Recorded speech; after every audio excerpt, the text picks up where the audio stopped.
push on. Bellamy, the obvious danger with his pace and mobility, but they have to get more this weekend than they got from John Hartson last Sunday.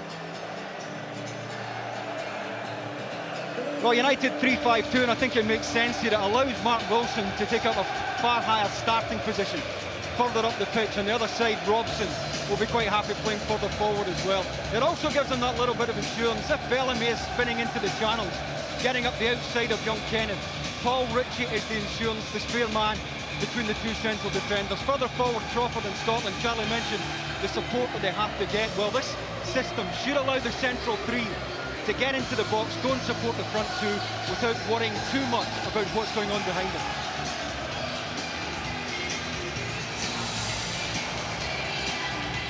Well, the Martin O'Neill era at Celtic began almost 5 years ago with a victory over Dundee United. Will it end in the very same way? After 5 years of fighting for the Celtic cause, Martin O'Neill needs to do his bit in a more personal battle. It would be typical, though, if Martin bowed out in style with the 7th trophy of his remarkable reign. And of course, amid all the silverware, there was that amazing run to the UEFA Cup final, and with a little bit of luck they might have won that. They were beaten by Jose Mourinho's Porto. Jose's not done too badly for himself since.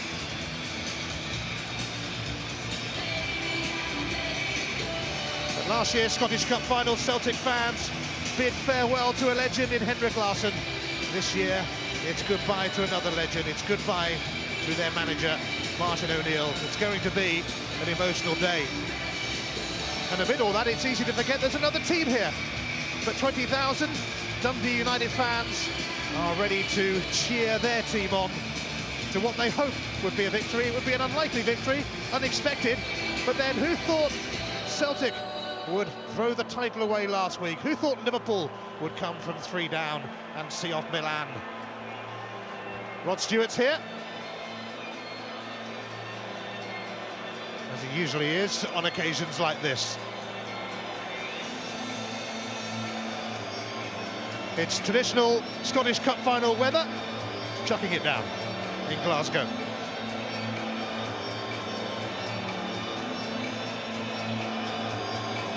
Dundee United, very much the underdogs, but I don't think they'll mind that too much, David. I don't think there's any pressure on United, Ian. You know, their big target was staying up. They've done that. They can come here, and I'm not going to say come here just to enjoy it, to make up the numbers, but they can certainly play with a little bit of expression. And I don't think I've ever seen the old stadium look quite as resplendent as it is this afternoon. The pitch has had a right good haircut, and given the rain that we've had, it's going to play very quick. Terrific surface. Shake of hands between Martin O'Neill, who's leaving Celtic, and Gordon Chisholm, who's just starting really at Dundee United. Given the job permanently this week after a couple of months caretaker charge. When he took charge of Celtic in 2000, they were going nowhere fast. He soon made sure they were going somewhere fast. 5 outstanding years draw to a close, suitably with a trophy in the offing. It would be harsh if his last season in charge ended trophyless, but football can be harsh. Life, though, can be harsher. The world's oldest national trophy is up for grabs again. Hampden Park is ready to roar for the 120th Scottish Cup final.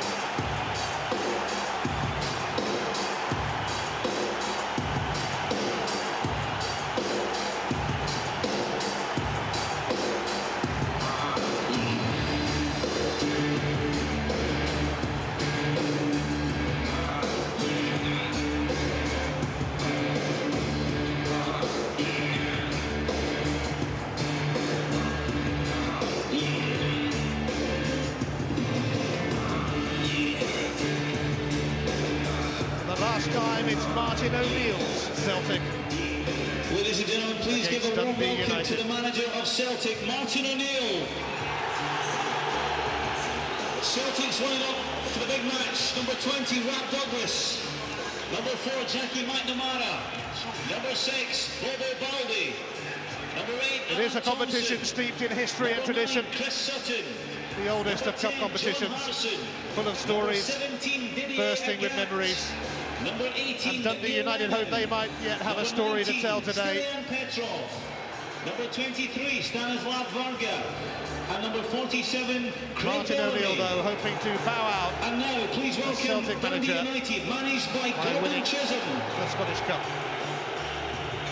They let the SPL trophy slip from their grasp last week. Surely they're not going to let this one go. They're looking, incidentally, for back-to-back Scottish Cup final successes for the first time since the late 80s. Number 8, Grant Brebner.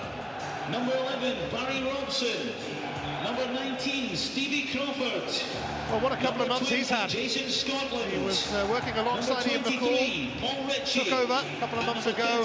Not only did he keep Dundee United up, now he's trying to win the Cup. And of course, he has been given the job full-time. For Martin O'Neill, though, it's going to be an emotional farewell to Celtic. 5 truly memorable years in charge. He will never be forgotten.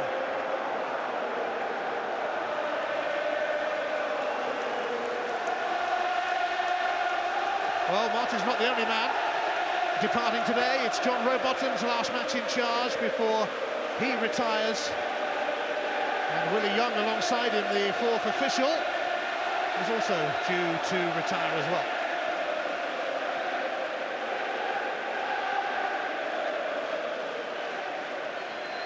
No club has won the Scottish Cup more than Celtic, 32 times and counting.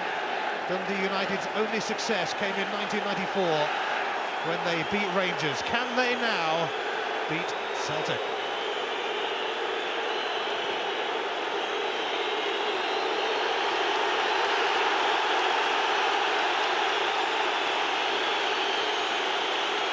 Martin O'Neill, Celtic together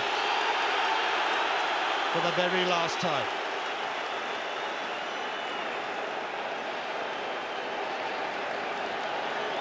We are almost ready for the off at Hampden Park.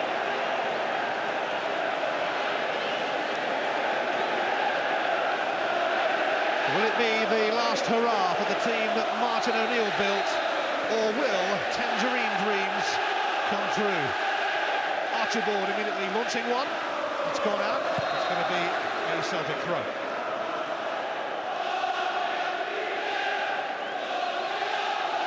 Celtic 3 minutes away from winning the title last week. They blew it big time. Rangers won it instead, and that really hurt. That really, really hurt, and it should fire them today. A couple of months ago, Dundee United were staring relegation in the face. Not only did they survive, they overcame the more fancied Hibs in the semi-finals of this illustrious competition. And here they are at Hampden, and Gary Kenneth there, just 17 years of age. That's going to be a big test for him, because Bellamy will play either side of John Hartson. And as Charlie said, he takes up position inside right channel, drops off and then zips into the inside left channel. And young Kenneth's going to have to be very aware of that. I'm sure he'll require the insurance of Paul Ritchie on the other side of him.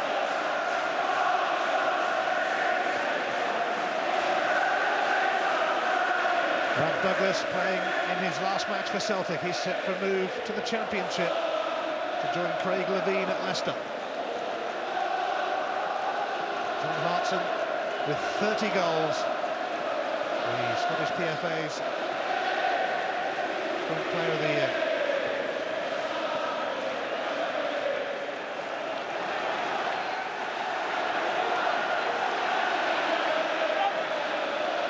Mark Wilson, who's had an outstanding season for Dundee United, he's really caught the eye. Lennon now for Bellamy. Brebner stepped in.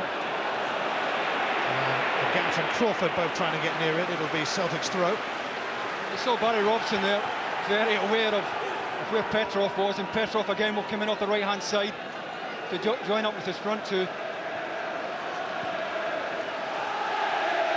Gant's throw.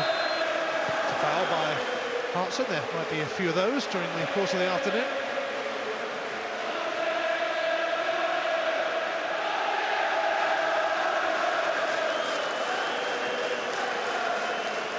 Celtic's 4th Scottish Cup final in 5 years. And the United's first since 1994. And they had a bit of a Hampden hoodoo before they won that final. Never had much joy at the National Stadium at all. Hartson.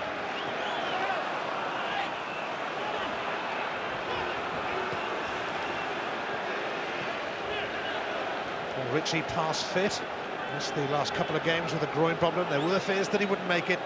But he's here and he won the Scottish Cup himself with Hearts in '98, the last team from out with the old firm to win the famous trophy. It's got to be switched on. I don't think you can man mark Craig Bellamy. I think it's too quick. I don't think United have the pace at the back to match that. That's why Richie's in there as a spare defender between the two markers. I think the other benefit of this system is it allows Mark Wilson to play further up and get tight on Alan Thompson. When Celtic try to get out in the wide areas, invariably it goes to Thompson. And Mark Wilson should be able to get tight and try and choke off the supply that Thompson offers from the left-hand side.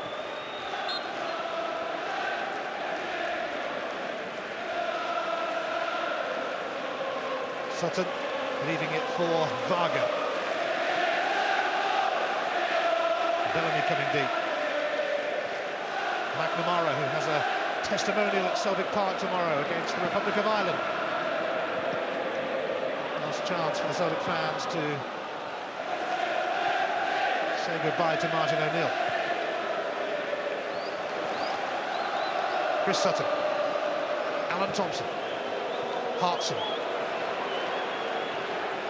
Now Lennon.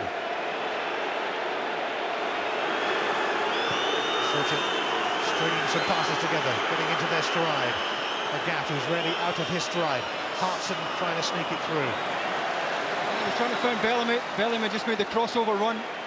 Hartson certainly spotted it. Bellamy really does what defenders have.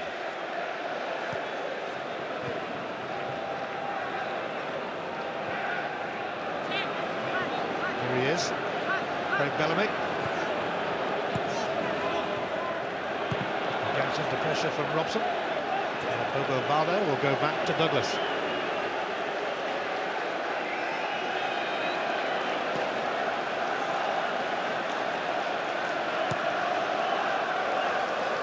Hartson is the obvious target. Sutton lurking, but here's Wilson. Got to be careful, and was. Robson. Archibald.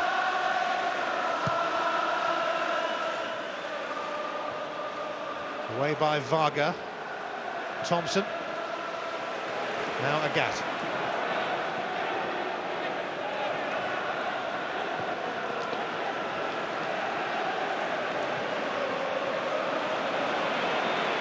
Had to be a better ball. John Hartson had shown very well inside left because Mark Wilson had pushed up onto Thompson. There was a lot of room to feed the big fella.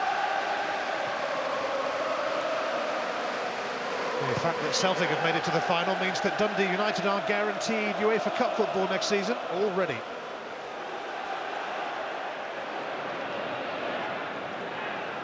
McInnes. Ritchie now for Archibald and across to Robson.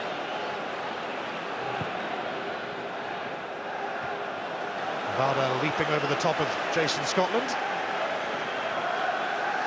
Appropriately named. And in the side today because Jim McIntyre, Dundee United's top scorer, is suspended.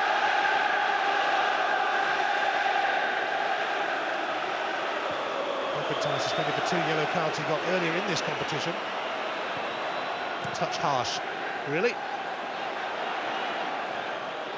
But such are the disciplinary rules in Scotland.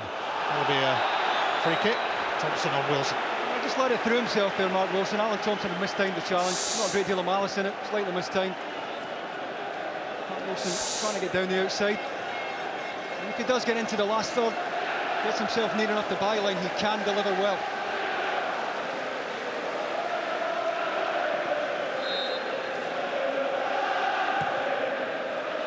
Robson. And Celtic eventually with Varga. Get it away, but Brebner tries again.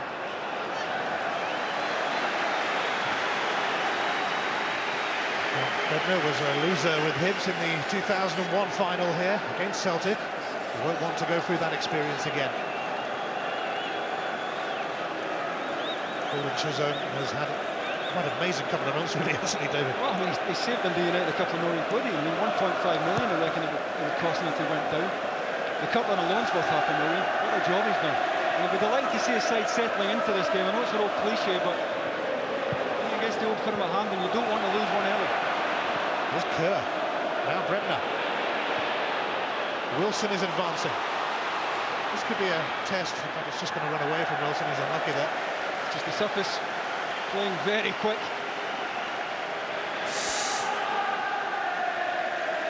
As usual, the space on the opposite side from the ball, and Wilson was more than happy to show down the outside. Just 20 years of age, Mark Wilson. He's actually a Celtic fan, though not for these 90 minutes, perhaps. Scotland. Robson.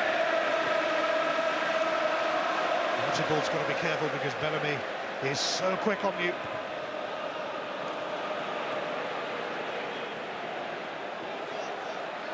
Kerr. Bremner. McInnes.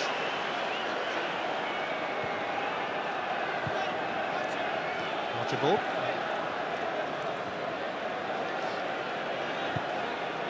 Down the line to Robson. Don't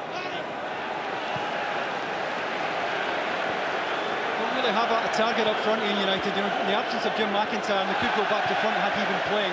It's going to have to be this type of ball. Here's Crawford. Now Robson. This could be promising. He's pulled it back, but not enough for it to reach Bremner or Scotland, who moved into the middle. Petrov now, and flag stays down. Bellamy has Hartson in the middle and Sutton, but he's also got Alan Archibald to contend with, and that's going to be a free kick. Archibald did well. The one thing he had in his mind there, that the ball wasn't going to go across the face of the United goal. There's also where the defenders were trying to get back, just trying to slow Bellamy up.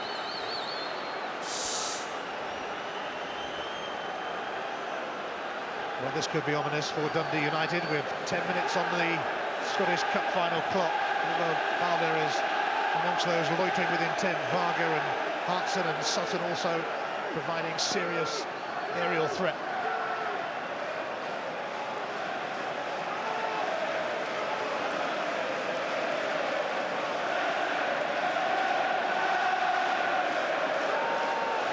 Celtic looking for an early goal at the Dundee United end.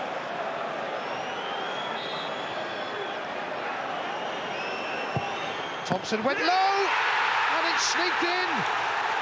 Balder maybe claiming a touch, but Thompson thinks it's his. That's got them going. That's really got them going.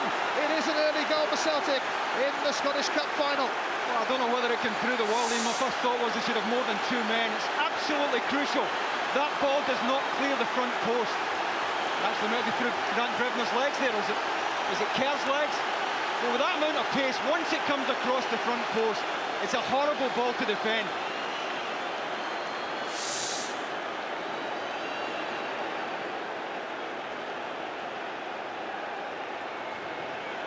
Well, Dundee United's worst fears are confirmed. They took a little nick of a Dundee United body, Gary Kenneth, I think it was. But Alan Thompson will claim it as his.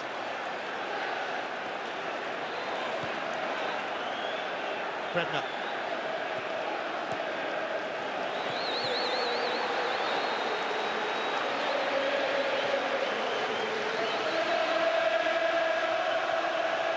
Well, it's just the sort of start that Martin O'Neill's Celtic wanted.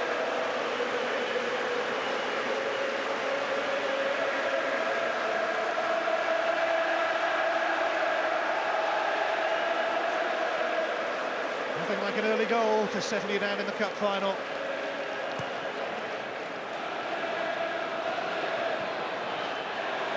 And now Hartson's header for Sutton. Bullock's clearance is going to go to Didier Gap.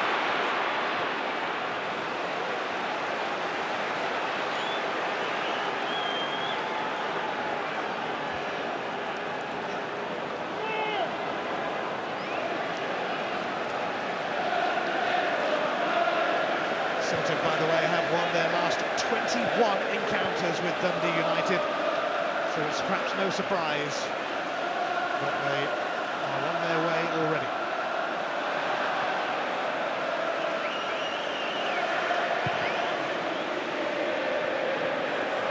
I don't think he'd be able to take the goal away from Alan Thompson, really. Kerr.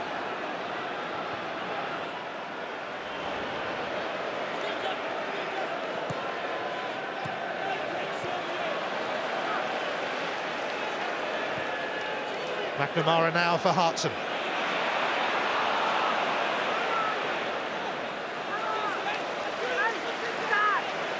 John Hartson missed last year's cup final with a back injury, eager to make up for that today.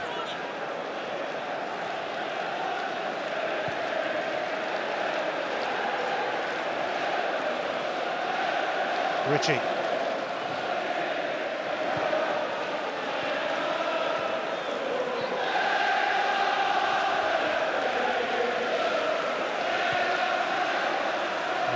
Going to go to Archibald first of all. He's got Robson ahead of him.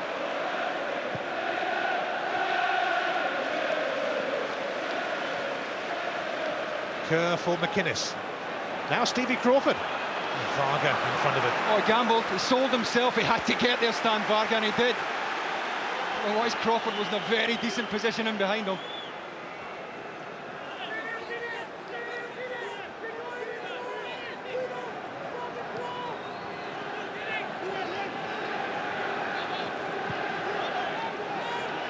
Kerr. Archibald. Scotland. Can Dundee United respond? Although Baldo decides that they can't at the moment.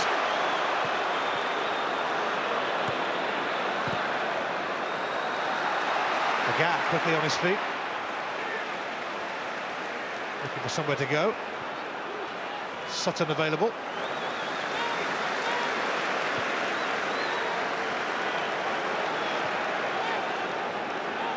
Thompson.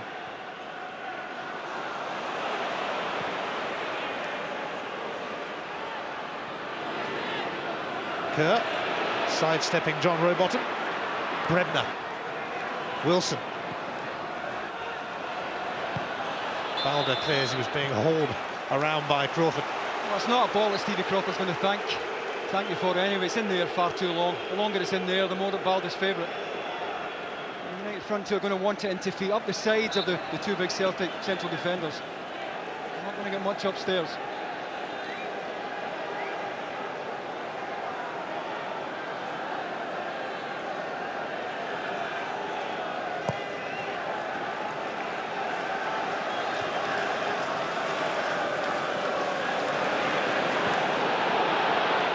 Jason Scotland. Crawford ahead of him.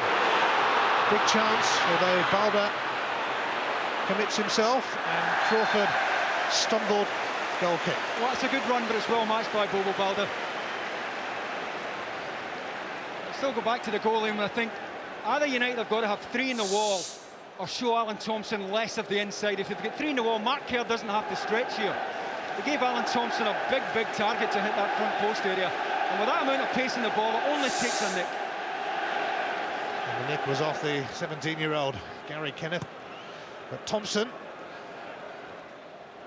will tell everybody that that's his.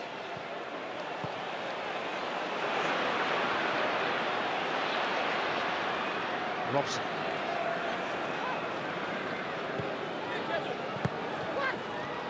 Harry Robson was in the Inverness County Thistle team that knocked Celtic out of the Cup a couple of years ago.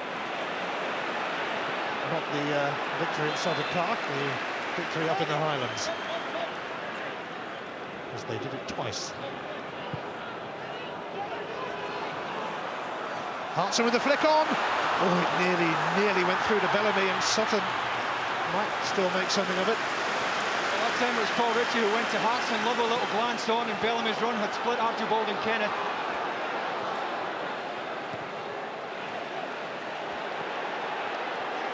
Brebner. Here's Jason Scotland. Crawford waiting in the middle. And it's a cross there for Crawford, nearly. And Petrov will whack it away before Robson can reach it. That's good cutting-edge play from United, though. Delightful run initially from Scotland. Jackie McNamara caught forward on the left-hand side, and a good ball into the front post.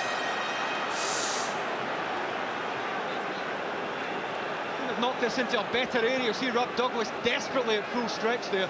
Stevie Crawford just couldn't quite get across the front of him.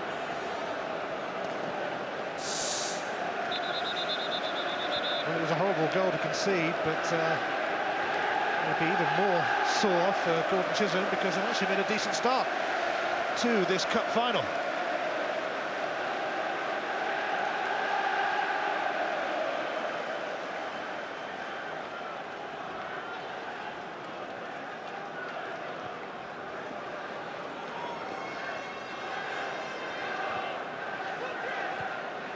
Crawford. Brebner. Here they go again. Wilson.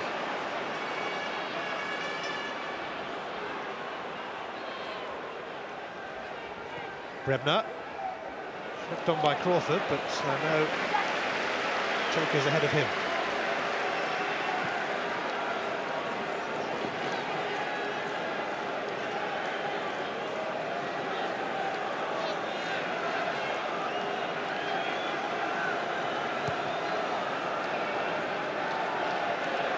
Hartson and Bellamy both lurking, but another free kick given against Big John. Well, difficult calls for any referee this. Both John Hartson and Chris Sutton back in so well. Bellamy, Hartson and now Petrov. Celtic are threatening again. Kenneth with the header, but only as far as Thompson.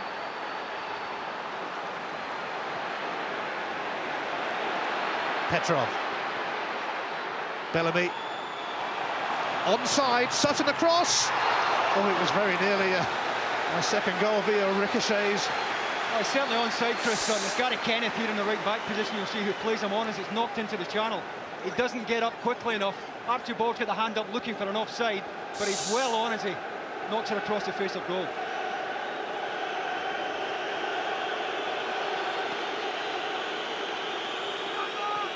Almost 20 minutes played. Celtic looking to increase their lead.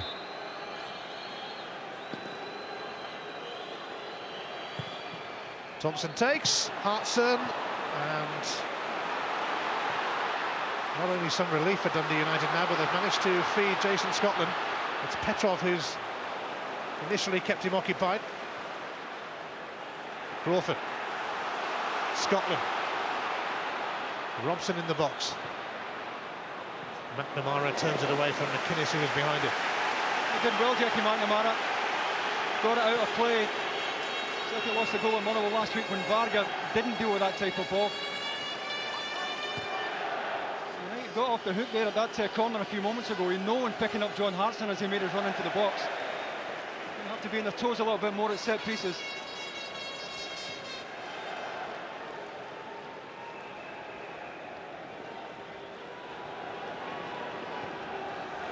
Paul Ritchie.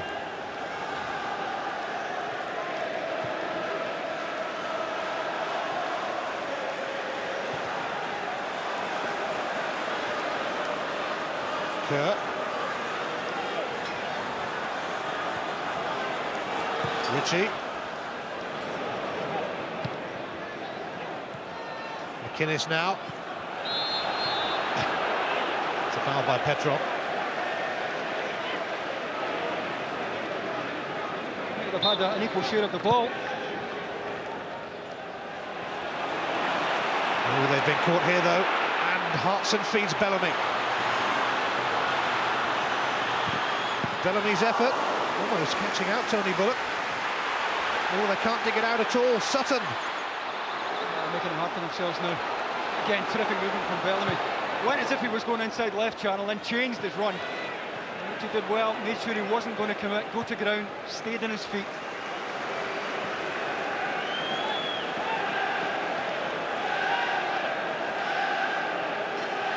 Over Bardet. Petrov. Sutton.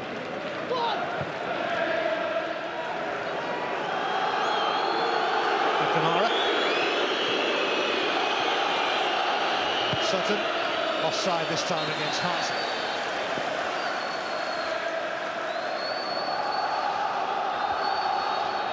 Well, we're back in Scotland next weekend. The under-21s take on Moldova Friday night, 7:30 on Sky Sports 3. And then it's the senior contest for Walter Smith, Sky Sports 2, Saturday 2:30 here at Hampden.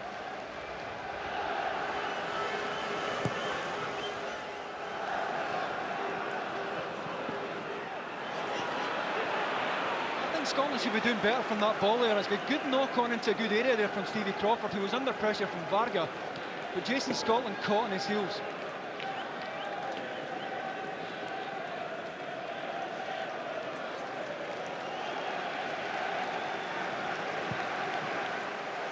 Douglas delivers towards Hartson. And the flick on goes the wrong side of his Welsh international teammate Bellamy. Oh, mistake from young Gary Kenneth. Here's Petrov, taking the long way round. Yeah, the fortunate smell of the shot. Derek McInnes does well here. Mistake by young Kenneth, but it's Derek McInnes who keeps showing Petrov across. And eventually, Stilian Petrov can't get his foot round it. They're making it hard for themselves here at United. The second goal really would give them a mountain to climb.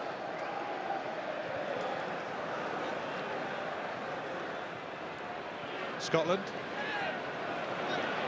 McInnes for Archibald.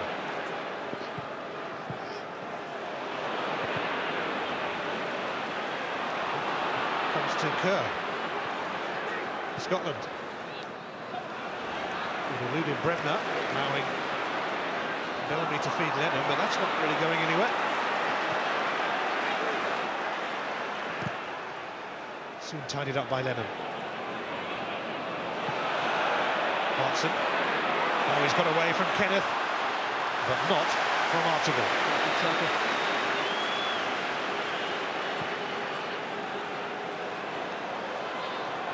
Now Wilson, who has been one of the stars of the season for Dundee United.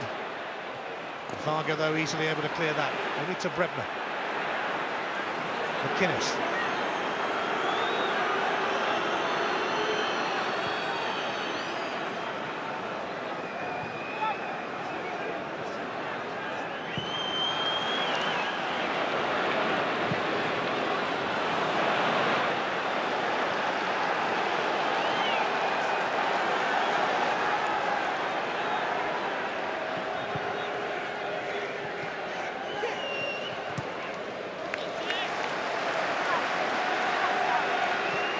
From Scotland, a Trinidad and Tobago international. And Gordon Chisholm putting his faith in him in the absence of Jim McIntyre. James Grady would have been another option, of course, up front, but he's on the bench. I think Gordon Chisholm must have had a long, hard think about it, because particularly after the success of Scotland Dawn at the Fir Park last week, really must have been a consideration. Yeah, see him. They're giving it away again. Hartson to Bellamy, who skips away from Archibald. Hartson now, not the sort of pass that Petrov wanted. That's poor. Lack of support, both Bellamy and Petrov showing for him left side.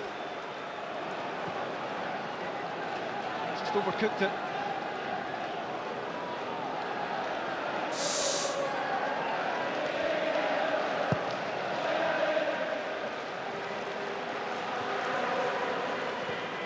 Kerr for Scotland. McInnes now. Robson. And the Kent recovered. Rowbottom got in the way. Oh, Bremner then. Referee.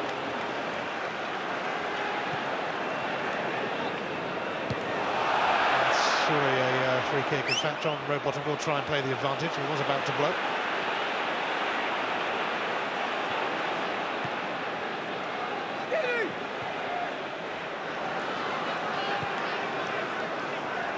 The fourth time these two teams have met in the Scottish Cup final. Celtic looking to make it 4 wins out of 4.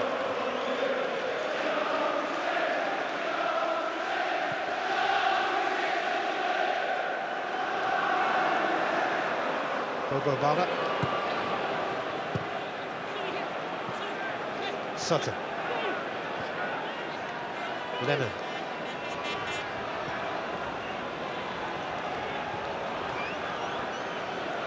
McNamara.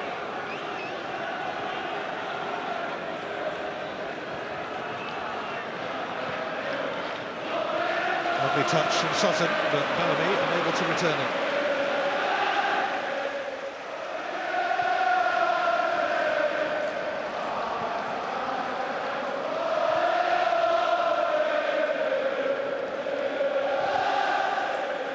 Celtic eliminated their major rivals for this trophy in the third round when they beat Rangers. And they then saw off Dunfermline and Clyde quite comfortably before overcoming Hearts in the semi-final stage.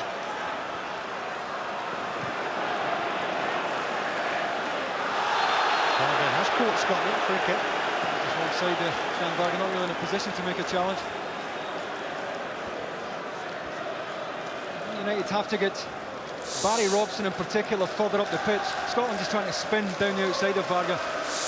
But they're not getting Robson on the ball far enough up the pitch for me. Matt Wilson has been United's out ball on the right hand side, but neither he nor Robson have been near enough to the Celtic goal.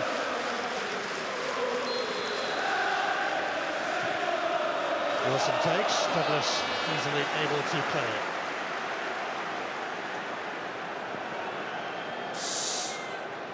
It's in there for that length of time. Goalkeeper's always favourite. A little pace on it.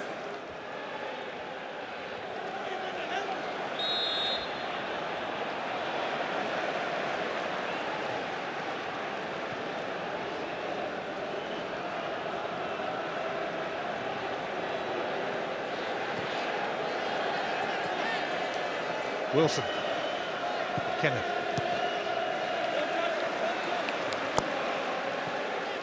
Stilian Petrov scored in last year's final.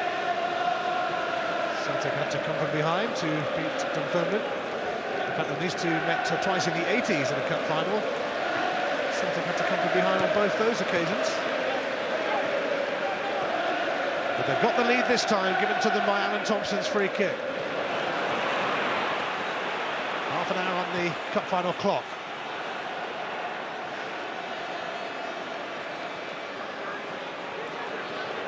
McNamara.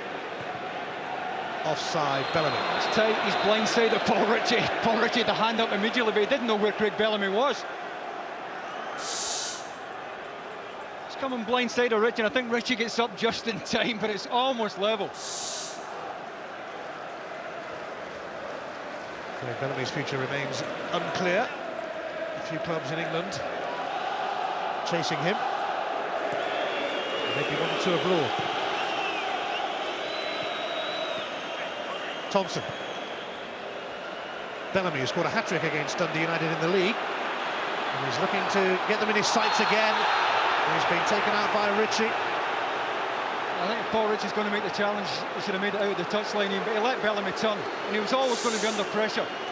Once Bellamy get turned and running, Paul Ritchie was never getting there. What a change of pace this fella has. The first booking of the cup final. Paul Ritchie has to tread carefully.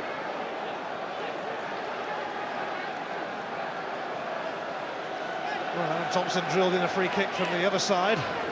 That's what it looks like for him. Petrov moves away. Will Dundee United be undone again as Thompson flicks it in?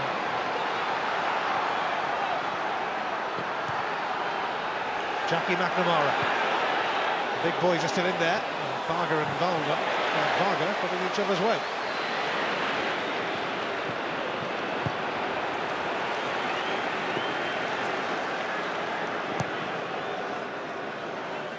Hudson will fancy a bit of that.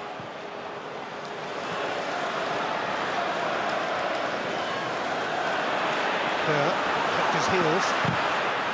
Sutton. Kerr having to deal with it.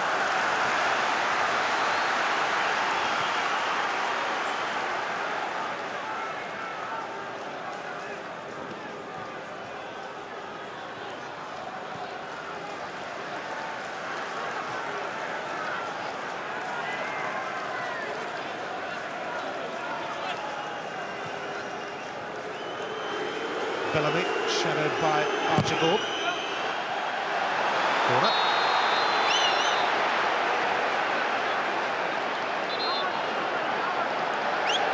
That has been overruled. I think the ball isn't there from Craig Bellamy, says it all. He knew it was a goal kick.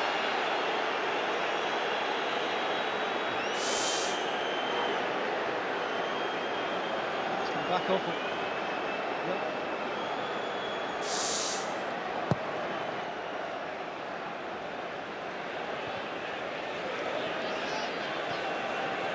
Wilson. Vargo commanding. Hudson.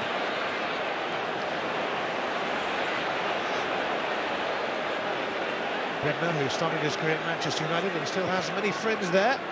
He was best man at Phil Neville's wedding. And said doing the speech there was worse than anything he's encountered in football.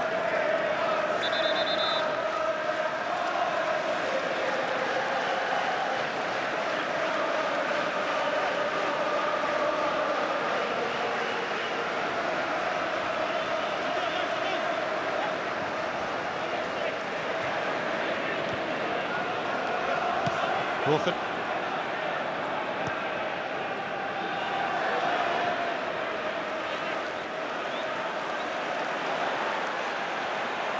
McNamara. Bellamy. It's trickled out.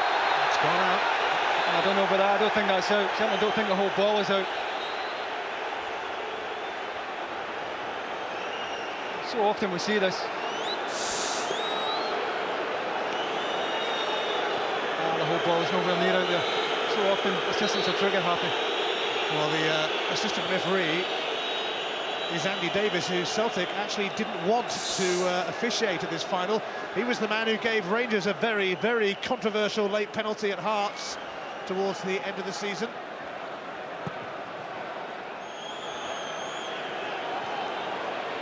Celtic didn't try to stop his appointment here, but failed.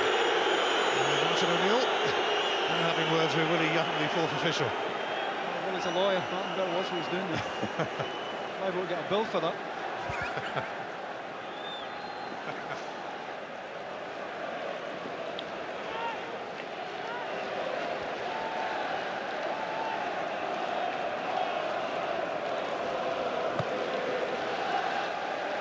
10 minutes to go in the first half. Hartson on. Oh, it's squirmed off Mark Wilson. Thompson for Bellamy. Nobody in the middle yet.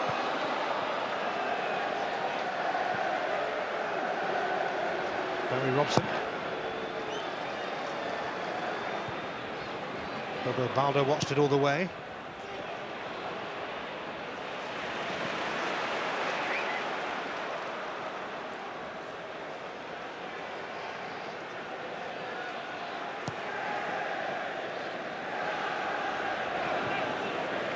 Sutton. Agat.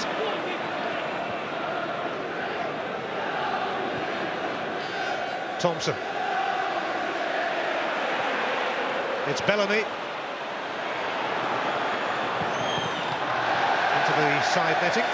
Yeah, they're getting him on the ball in good areas where he drifts into the inside left channel.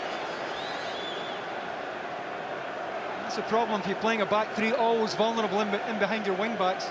Miscues the cross, but he's getting himself into good areas.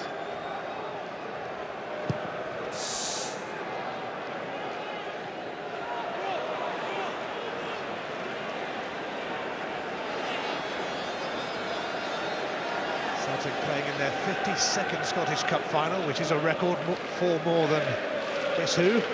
Rangers. And they're looking to win it for a record 33rd time. Which would be two more than Rangers. Petrov. Sutton gets it across. Thompson in there. Really for Paul Ritchie, he's got to go and squeeze that, make sure that's not coming across the face of his goal.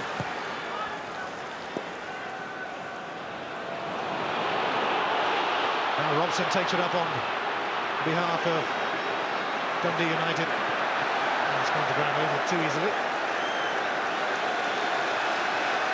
Nothing doing. Just something going beyond again here. Not picked up, but I think Paul Ritchie's got to do more to make sure that doesn't come across the 6-yard box. So he's just hoping he's got a runner here. And it's Mark Wilson who did well there to pick up Alan Thompson's run.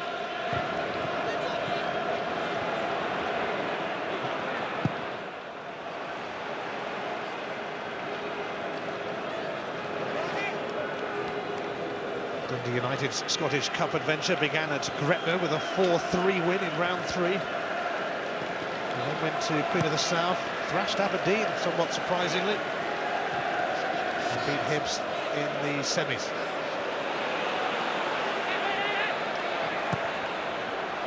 McNamara, offside, Bellamy. That was a couple of yards. That time Paul Ritchie can see him, can step up with complete confidence. Bellamy's making the run from behind Ritchie, but they're being caught now and again.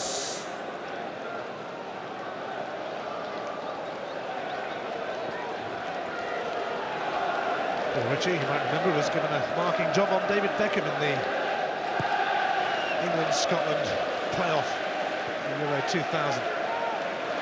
Still mentioning that. I bet he is.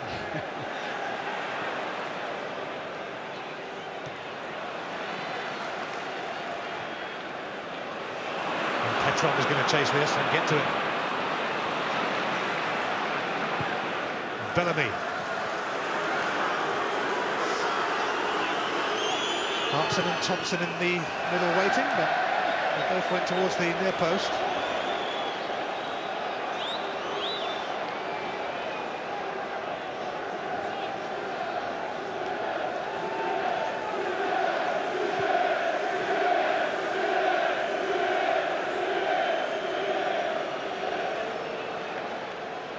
Thompson's free kick has made the difference so far.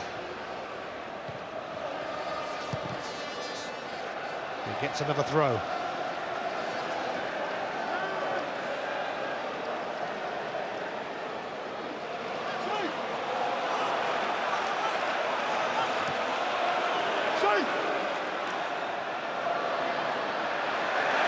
this time, it's going Dundee United's way, despite the efforts of Sutton.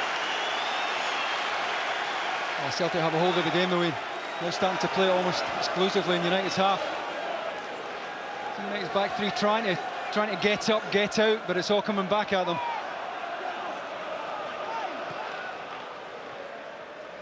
Bremner, Scotland.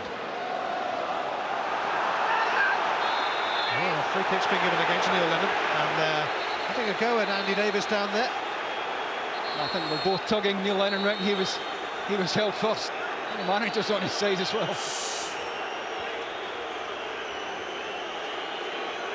That could have gone either way.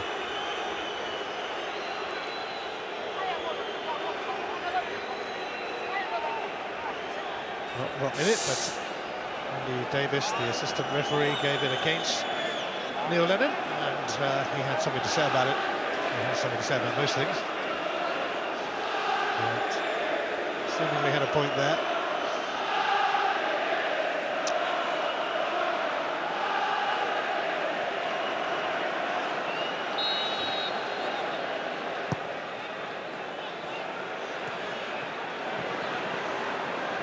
Robson, Wilson.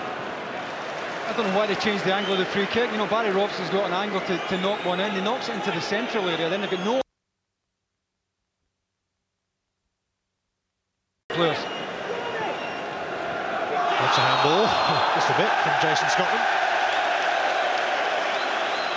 Ironic cheers from the Celtic fans.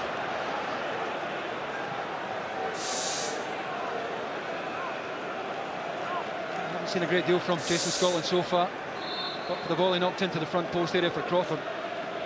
And is it a hit or a miss player? He's either on his game or well off it.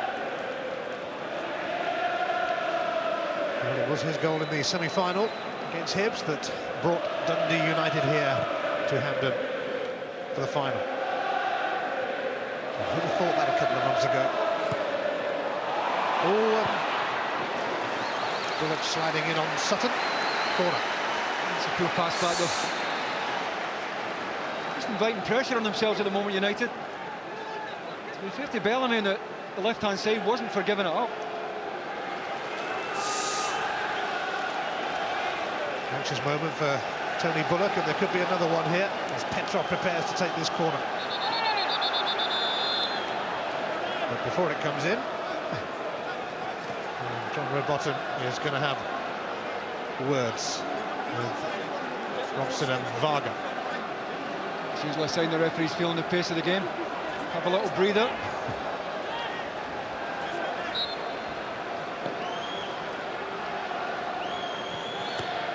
Petrov takes, Bullock can't get a grip, Bellamy deflected for another corner. Well, it might have been better trying to get a fist on this, Tony Bullock. Tries to take it cleanly, but he's under pressure from Balda. I think John Rowbottom is right to wave play on. There's no offence there.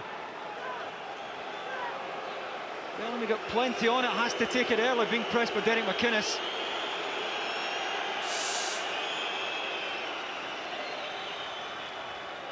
Well, they could be bombarded again, Dundee United.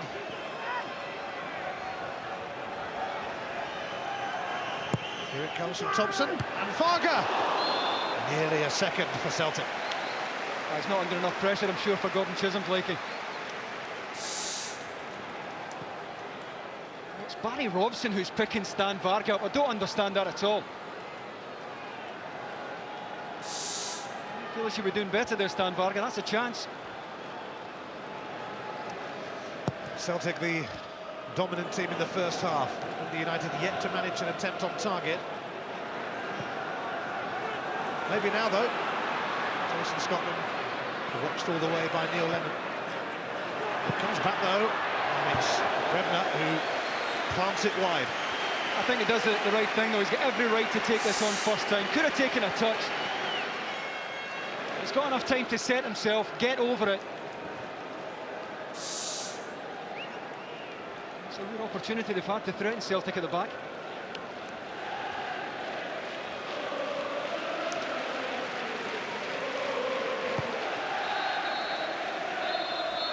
Well, only a few seconds added on in this first half. Celtic off to a perfect start when Alan Thompson's free kick found a way through. Took a little nick off 17-year-old Gary Kenneth, but Thompson will claim it as his. And Martin O'Neill's Celtic are ahead at half-time as they look to see off the manager in style with a trophy. At the break at Hampden, Celtic 1, Dundee United 0. And they've got to hope that players like Scotland and Robson can start to do something for them in a positive sense. He will be relieved, though, when Celtic get a second goal, Charlie, because, I mean, dare I say it, we remember what happened last week at Motherwell. Now, who's to say? Well, it's always been that line. I mean, Walter's right. 1-0 is always a telling contribution still to be made by the opposition. I mean, we look to the Celtic chances. Stevie Crawford had the best chance for Dundee United and wasn't brave enough. Doesn't show enough courage. If Dundee United get a bit of luck, they could be back in this jump. Celtic should have the game won, but it's not. At 1-0, it's still open for debate. Charlie, Walter, more from you later. Thank you so much. It's 1-0 Celtic right now. Alan Thompson got it in the first half. Let's rejoin David Provan and Ian Crocker. Well, Celtic did indeed painfully discover last week that a 1-0 lead is never enough. They might have added to Alan Thompson's free kick, but they didn't. So there's just that one goal in it as the last 45 minutes of Martin O'Neill's Celtic reign begins. Unless, of course, we end up going to extra time or penalties. Celtic start the second half to a chorus of You'll Never Walk Alone, which has been a pretty popular song in football this week.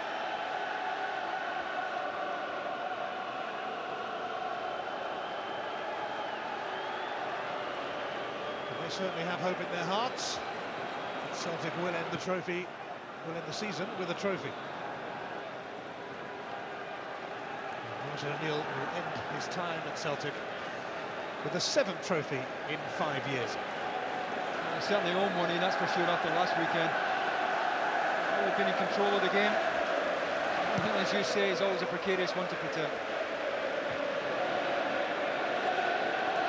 Dundee United themselves did come from behind in the semi-final against Hibs. But that was against Hibs. This is against Celtic.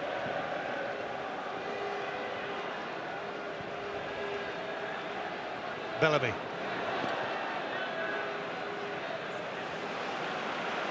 Dainty touch from Petrov. Agat.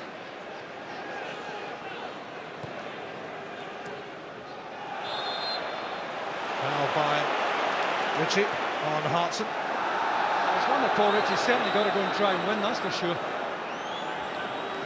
Still get a chance to throw Baldy up to the back post. Sutton over there, Hartson. It's difficult to defend, particularly when you have the delivery of Thompson or Petrov.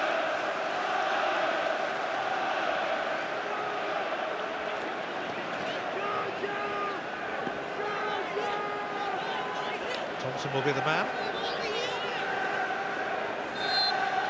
The second half less than 2 minutes old. An opportunity already for Celtic. Thompson does indeed float it in, and Sutton couldn't quite get a touch that would have mattered.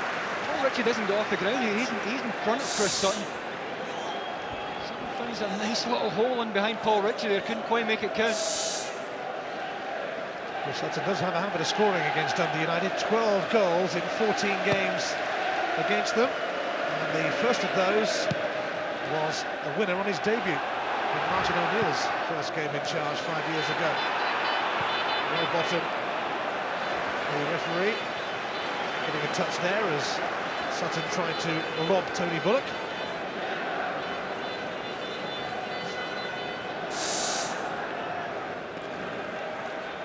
Alan Archibald, who doesn't match the run there of Bellamy, he's the one who can see it, only one of the back three. Has to take Bullock on. Thompson offside against Craig Bellamy.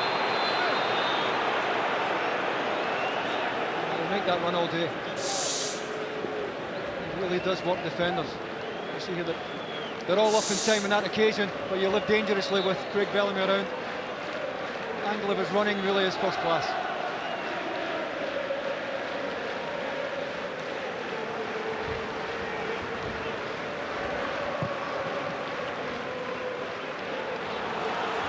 Balder watching that.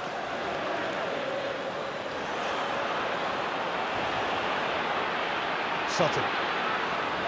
Thompson. Neatly down the line for Bellamy. Oh, superb from Craig Bellamy. Hartson waiting, and that is a magnificent block. It certainly was. Alan Archibald in exactly the right place at the right time. Once Bellamy gets turned, you really aren't bothered here. Love a little dink to get away from Gary Kenneth. Paul Ritchie comes out, but once Bellamy's in the box, Paul Ritchie's so reluctant to make a challenge. Bellamy does well to get it across goal. Archibald magnificent to make the block.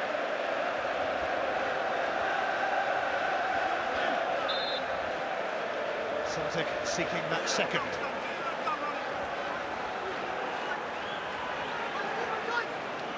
Petrov is going to take this. Crawford. And then plays it safe. Could be his last game for Celtic. His contract up. There's been interest from Bolton.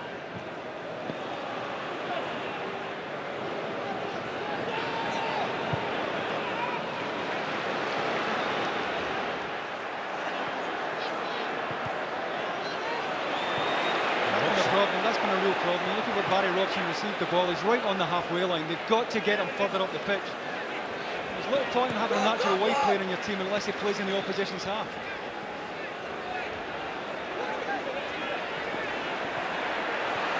Sutton, second time we'll ask him, presents it to Bobo Balder. Now Petrov could just be in. Goes to ground, nothing doing. Well, I think he should have done better anyway. It's a clumsy touch. Mark Wilson should be doing better as well. He can see Petrov, he doesn't tuck round. The ball in behind has caught Dundee United's back three out. Petrov could have taken the first time.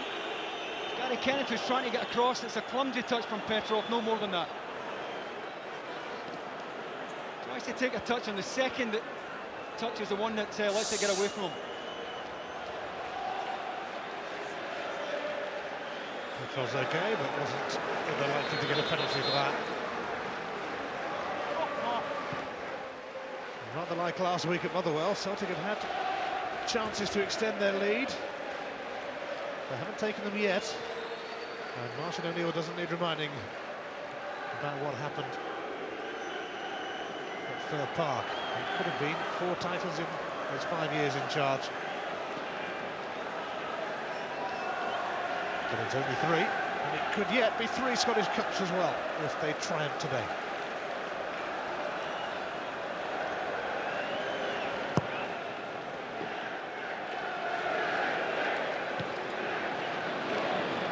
Robson.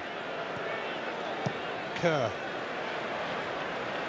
Came at Crawford at force.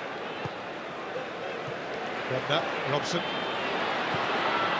Varga intervenes. Redknapp.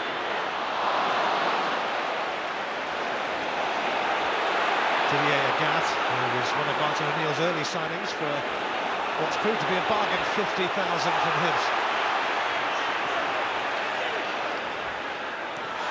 Bellamy foul anyway on Agathe by Archibald. Agathe just trying to play a little exchange that would have freed him down the right-hand side, and it might be a free kick that's worth giving away for Dundee United. If he's not taken down here, he's getting down the outside. Bellamy. He's been taken out again by Robson, who might get a card. He will. It's a forwards challenge. You want Barry Robson one-on-one with Bellamy as deep as that in your own half. Just drops the shoulder, Bellamy, on his way. Out by Kerr.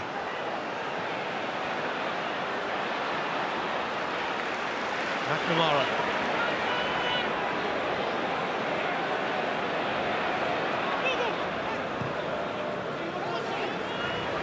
Sutton now. Lennon.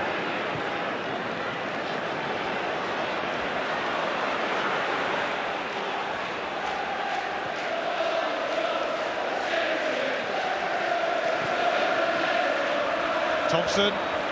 It's Bellamy. It's a fine challenge by Brindle. It's only held Bellamy up temporarily though. Just look at him go. Sutton! Oh, it's been diverted wide for a corner. Bellamy's unstoppable in this forum. Once again, he hits the byline. Good pull back. The appear to have nowhere to go here. Look at the change of pace. Good pick out for Sutton. And Archibald did well to get out and make 2 blocks, not just 1. Gets out to squeeze Chris Sutton.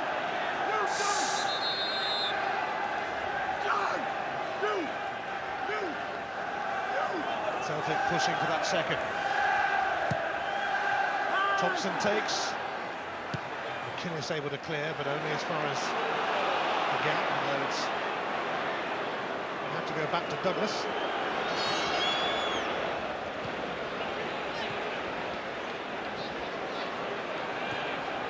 Bellamy. Hartson. Bellamy first to it. Petrov has made a run across, and Bellamy picked him out. McNamara. Hartson. There's a lesson there for young Kenneth. If you don't go and meet the ball, you're always liable to be done. John Hartson said he was going to go and meet it. And Kenneth just watches it, doesn't adjust its position. Hartson gets across the front of him. Can't quite keep it down. John Hartson, 30 years of age now, and 30 goals this season.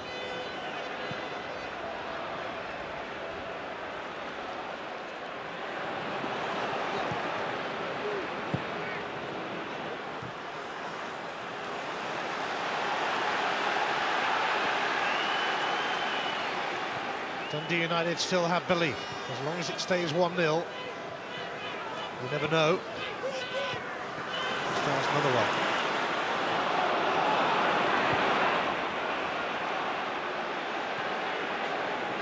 Robson.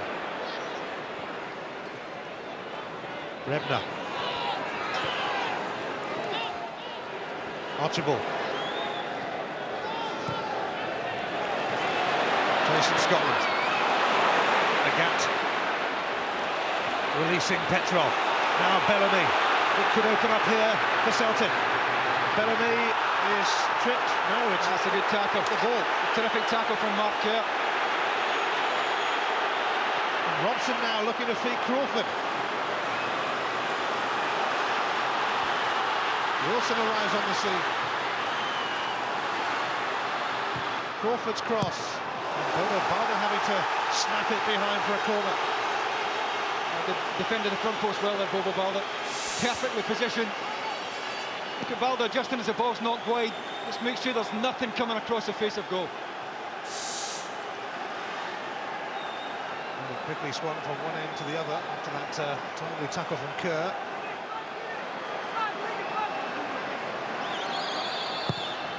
Robson floating it in.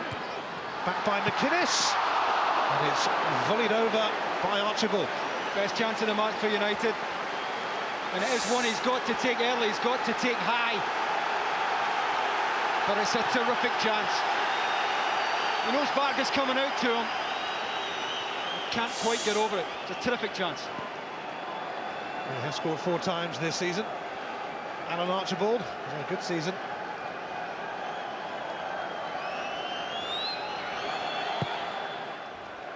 One of his goals came in the Scottish Cup thrashing of Aberdeen.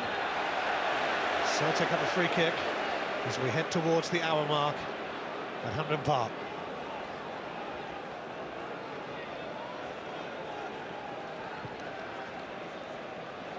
Didier Agat.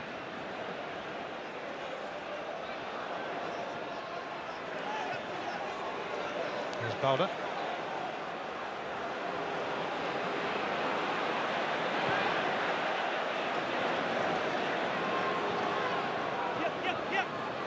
Thompson.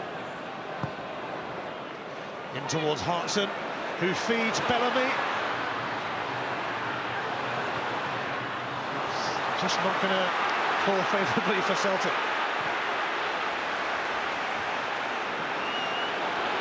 Now Stevie Crawford. He was in the Dunfermline team that lost to Celtic here a year ago. Headed south to play for Plymouth for a while, for Bobby Williamson. But then came back up north. Kerr. McInnes, the captain, leaves it for Brebner. Scotland. Kenneth.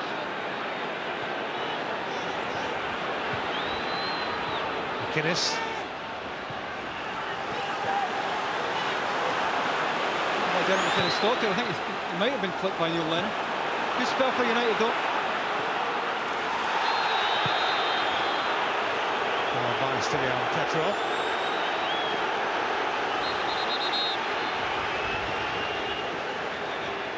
One thing that will be in Martin O'Neill's mind, Ian, is that this job is not done.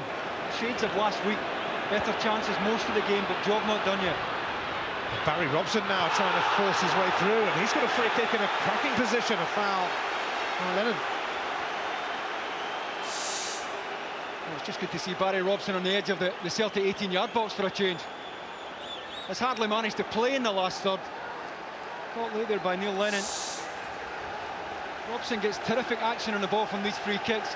He probably would have preferred it on the other side. Might actually suit a right-footed player. Mark Wilson looks as if he fancies it, but they've got to work Rab Douglas here. Got to get something on target.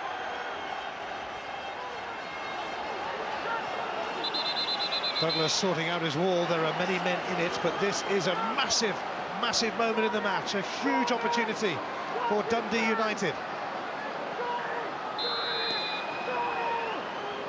It's Mark Wilson. It doesn't go past the wall at all.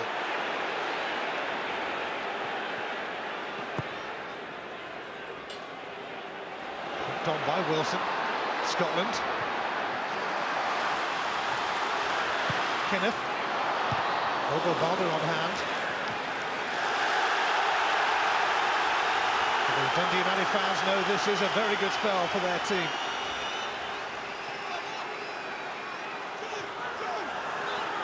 Can they make it count? Robson with the flick down. And Crawford. Kerr. Crawford. Robson, what an inviting cross. Certainly was. Jackie McNamara did well to deny Bremner. McInnes floating it back in, and Barry Robson was there. And Petrov was with him, and now the keeper has it. Best spell in the match for United, though, making good angles in the wide area, starting to get decent service into the box. Good ball in there from Robson. Jackie McNamara did well to make sure that Bremner wasn't getting anything clean on it. Another decent ball in from the other side, and Petrov did well. Scotland. Celtic need to get to grips with it again. Dundee United finished a whopping 56 points behind Celtic in the league. And that counts for little on cup final day, and Gordon Chisholm and the Dundee United supporters are keeping the faith. Still full of hope, but Celtic had a free kick.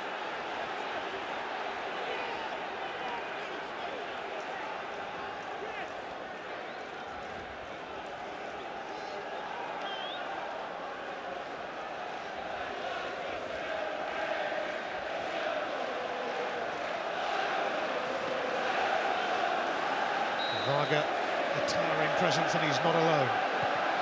Thompson floats it in, and Hartson.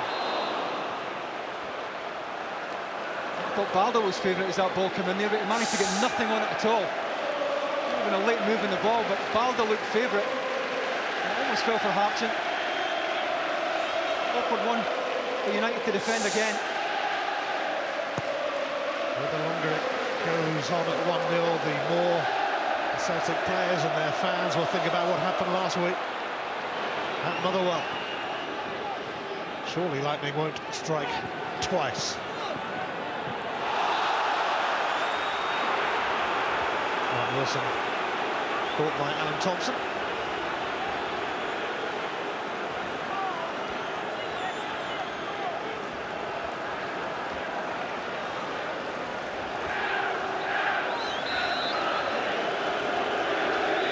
Dundee United only secured their Scottish Premier League status last week.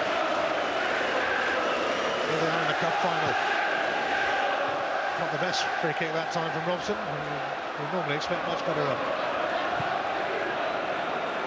Kerr.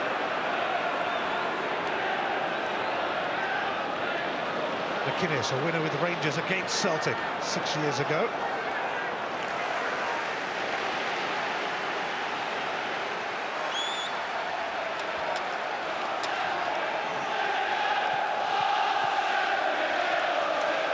Celtic fans have found their voice, but their team are under a bit of pressure.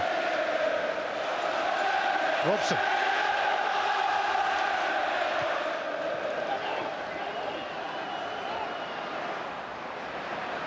Robson again. McInnes. This is Gary Kinnock. And Robson will actually hit his own man, Bremner. And it's come nicely to Craig Bellamy. Look at him go. Bellamy racing towards goal,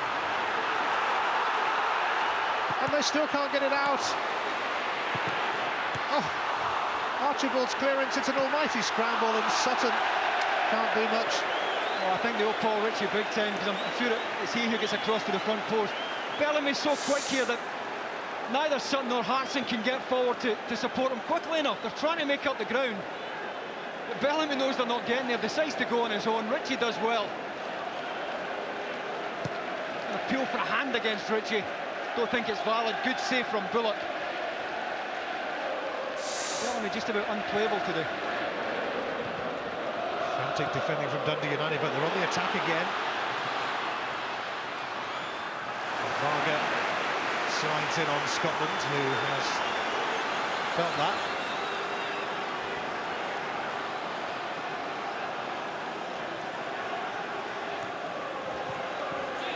Scotland.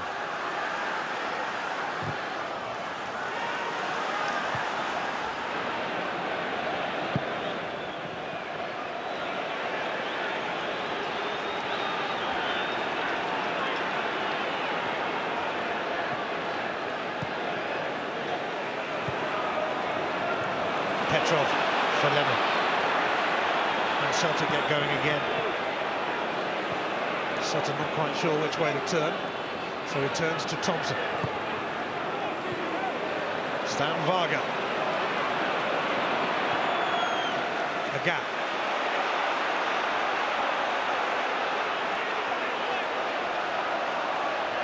Agata skipped away from Robson. Still got a bit to do, mind you.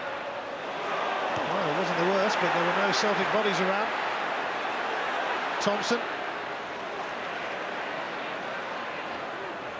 And it just went away from Bellamy. It's gone out for a goal kick. I'm just surprised that Celtic got no one in on the end of the ball in from Agata. A wonderful ball, and his final ball's not the best, but couldn't have asked for a better ball into the back post area. No one attacking it.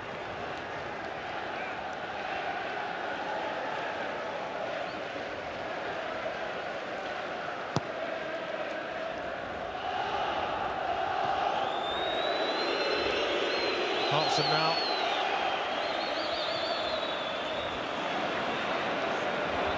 McNamara. Thompson. Sutton has advanced. And McInnes. Well, they've got enough on it, but only to hold them up. Bellamy. Ritchie makes sure it doesn't reach Hartson. Now that would have been a story of Neil Lennon last one into the top corner. Hasn't scored for a while. Dundee United's throw. I think he was going to try and usher that out initially, Baldy, but it was just too far from the touchline. He does get United up the pitch, gets him out. And at long last they're getting Barry Robson forward into the type of area that he can hurt teams. He's spent most of that first half in his own half.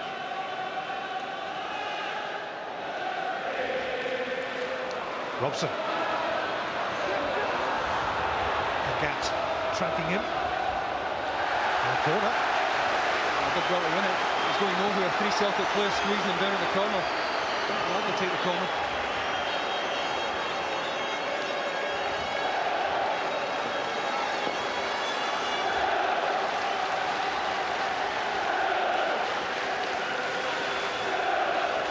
The Dundee United fans packed behind that goal, live in hope as Wilson floats this in. Hartson on hand to head it away, and Bellamy sends it through for Sutton. And Celtic looking for that second, but the return to Sutton was never too convincing, and Robson got back. Classic counter-attack play from Celtic. Bellamy needed someone here to go beyond. It was Sutton. Look at Thompson on his way on the far side, and the return ball from Thompson just isn't far enough in front of Sutton. Terrific counter-attack.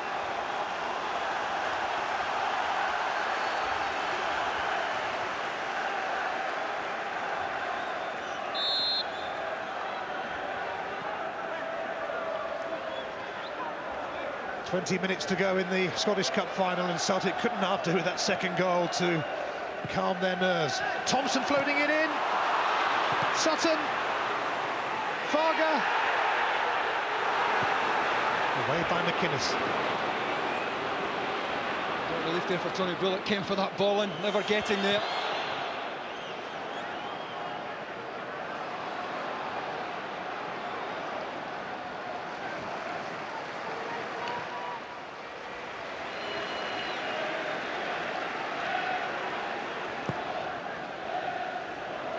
Some kick back from Bullock for Robson.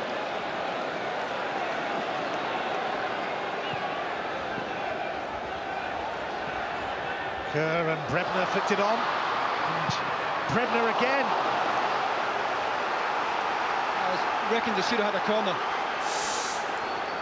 Awkward one to take on the half volley. The ball's on the way up as he strikes it. It certainly appeared to take a nick off Stan Varga's head. He's got a case there, Grant Brebner.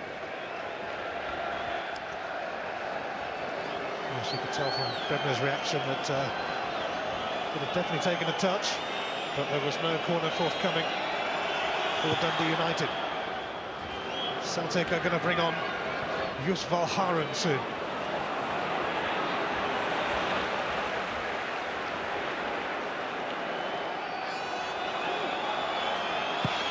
It's still pretty tense at 1-0. to hit McInnes in the hand.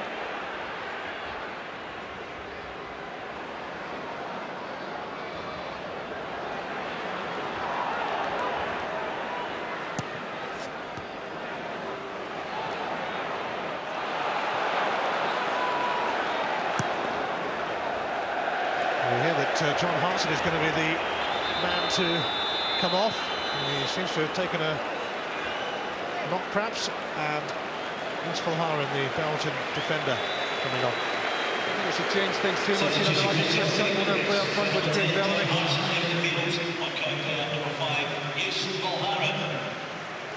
Jackie McNamara stepping forward in the midfield as well.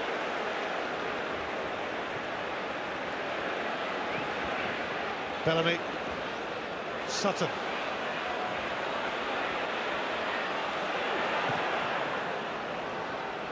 McNamara.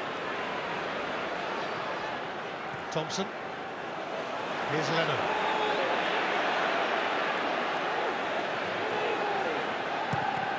Agat. Thompson.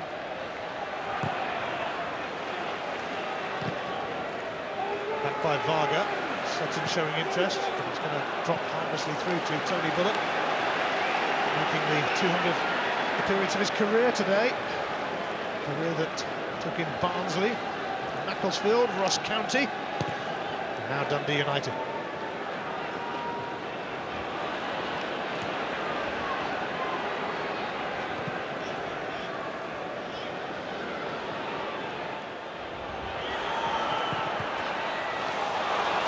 Well, the Scottish domestic season is drawing to a close, but there's still international action to come.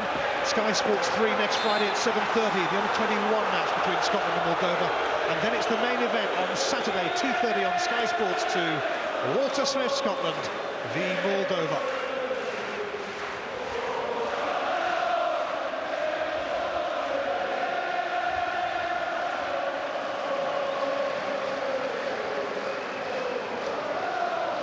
To Celtic, as it was last Sunday at Motherwell. Not that any Celtic fan particularly wanted to be reminded of that, I'm sure, but they really are gagging for a second goal.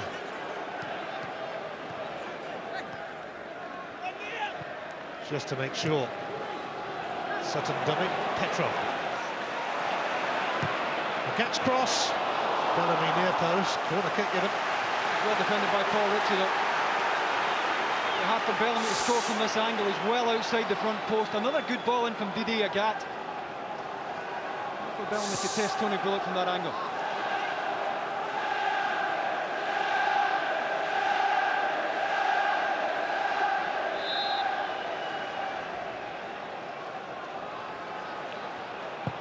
Thompson takes, Valharen flicks on.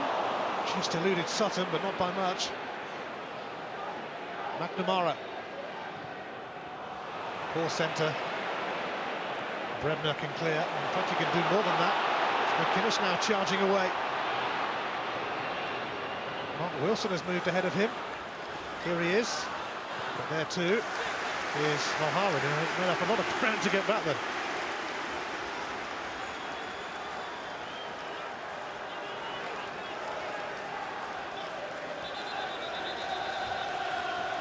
Colin Samuel is going to come on now. Trinidad and Tobago international, like Wilson, Scotland. And it's the captain, McInnes, who's coming on. It's a time of the game where Gordon Chisholm has to go for it now. Forward for a midfield player. Little to lose now. Mark Kerr has taken the captain's armband, maybe because he was the nearest player to McInnes, but on comes Samuel, who hasn't scored for over a year. He was quite prolific in his days at Falkirk. In fact, he once scored a hat-trick in the Scottish Cup against Hearts for Falkirk.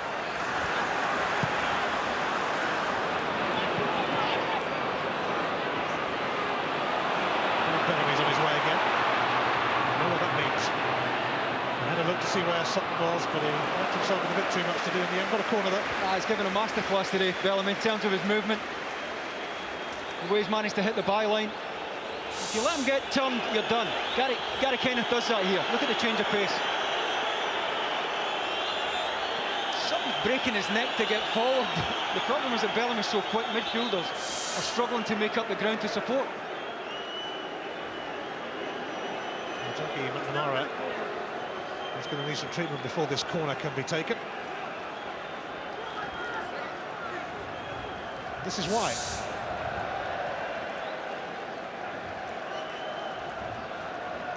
Didn't see an awful lot on that. Certainly a full stretch there. I don't think it's a knock. Well, Jackie McNamara joined Celtic 10 years ago and has his testimonial match in Glasgow's East End tomorrow. He'll want to play a part in that against the Republic of Ireland. This lot will be there to wave goodbye to Martin O'Neill. And they'll be hoping that the Scottish Cup will be making an appearance there as well.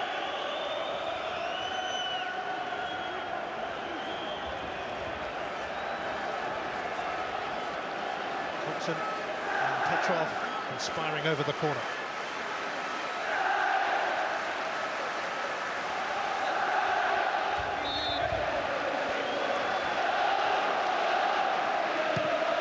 Petrov.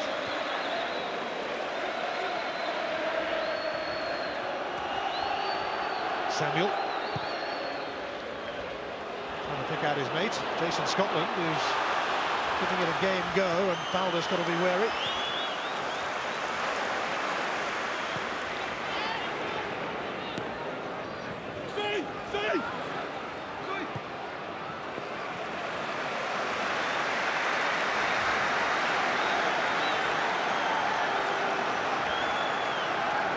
Thompson's early free kick still separating the sides in the 2005 Scottish Cup final. Rangers picked to the title, picked Celtic to the title in dramatic fashion last week. Surely there's not going to be another finish like that this week. Celtic aiming to ensure that there is most definitely not a gat.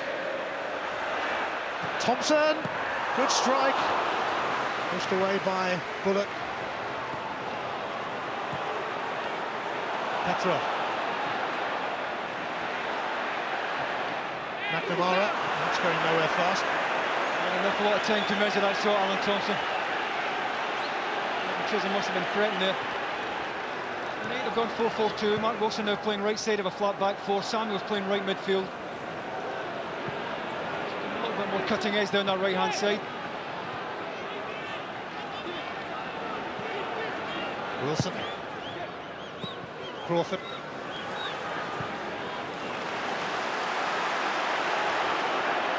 We are entering the last 10 minutes of the 90, maybe of the match. Unless Dundee United ought to have a say yet. Wilson's cross. Scotland, closely watched by Balder. Offside Bellamy. Well, he can see young Kenneth. He reckons he was on because he can see young Kenneth. As if he's onside. Paul Ritchie who's deepest, but he's certainly onside there. Another reason for the Celtic fans to give the assistant referee, Andy Davis, some serious stick. The man who gave Rangers that late penalty at Hearts. And the points they won there ultimately made the difference, although of course Celtic had only themselves to blame for throwing it away at Motherwell, and Balder throws away a corner now. Barry Robson's got to find the right delivery. There's terrific action on the ball. Usually late action.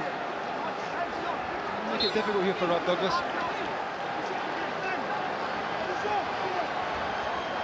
Hold your breath time. Robson is really fizzing, and that's a great take by Rob Douglas. Certainly is. Takes all the pressure off the boys in front of you. Your goalkeeper's as positive as that. It's a good, clean catch. Douglas seemingly coming to the end of his Celtic career. He's set to join Craig Levein at Leicester.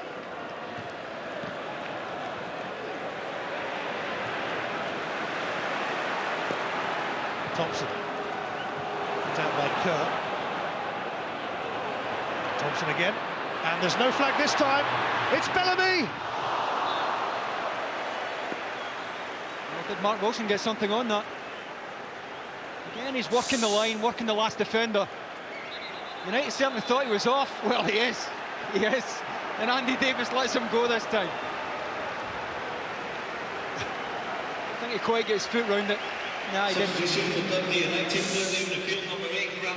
Double change for Dundee United. Grant Brebner coming off, and Stuart Duff coming on, scored the winner against Rangers at Ibrox last month. And Stevie Crawford makes way for James Brady, who scored twice when Dundee United thrashed Aberdeen in the quarter-finals. Those were his last goals. In fact, this would be a good time to score another for Brady.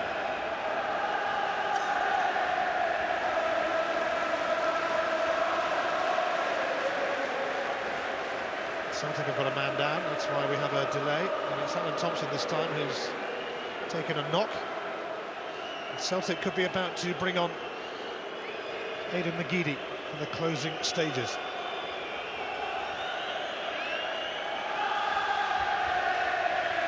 The younger player of the year who is getting his final instructions from Steve Wallford. Wallford, incidentally, and John Robertson also leaving Celtic with Martin O'Neill.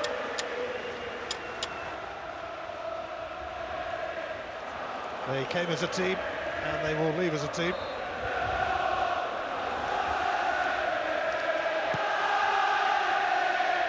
It's the Celtic fans making a big noise as their team close in on a big prize, but it's not as comfortable as they'd hoped.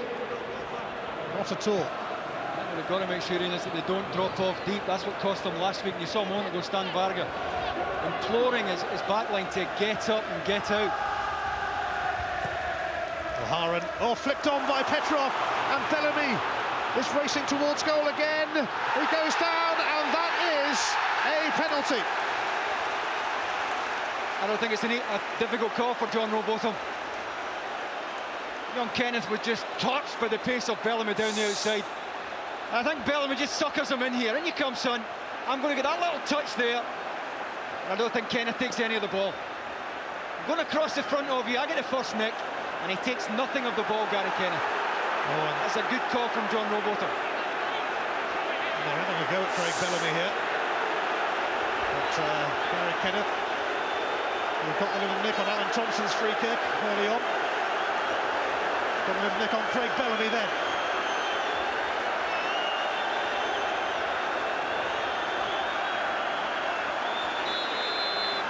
It's Chris Sutton. Oh dear, he slipped as he took it. That is astonishing.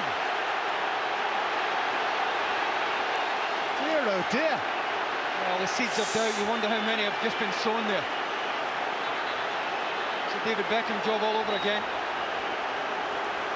Just loses the standing foot here. Substitution for Celtic. Well, will that prove to be a very costly miss? Beckham-esque penalty from Chris Sutton, and it stays at 1-0, and Alan Thompson has hobbled off, and Aidan McGeady is coming on, the 19-year-old who burst up onto the scene at the end of last season. And it remains anxious and it remains nervy for Celtic as Sutton squanders that spot kick. But here's McGeady just on, and Bellamy, offside. Certainly an early flag. Was it a correct flag?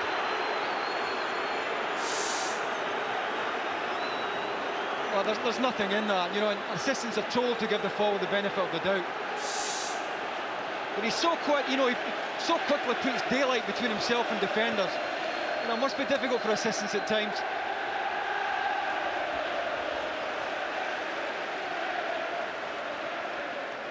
After what happened in that Hearts Rangers game, it was a bit unfair in many ways, giving Andy Davis the job on the line today, because it put extra pressure on him. That's for sure. Petrov's been clipped by Archibald. He's going to get a yellow card. I think he knew immediately he was looking at a yellow as soon as he made the challenge. It was well late.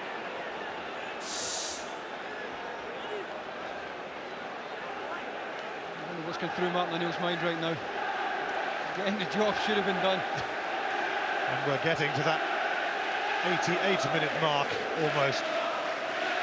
When Motherwell turned it round, and the Scottish Premier League trophy that was heading to Glasgow's East End promptly switched route to Ibrox instead. Bobo Balder. Here's Grady, live wire. Samuel. Varga in the way. Free kick has been given. Looking as well. He's going to get a yellow card, Stan Varga. At this stage of the game, Barry Robson will throw this in back post. Celtic will try and hold that 18-yard line. Try and keep the line there.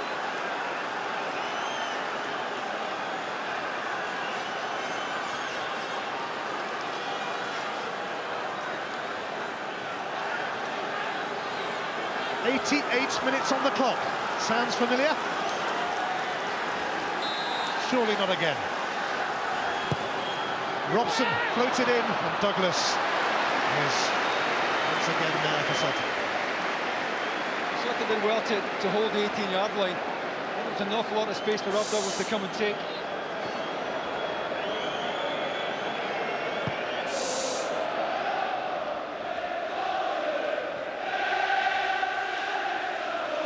Oh, Bullock does get to it.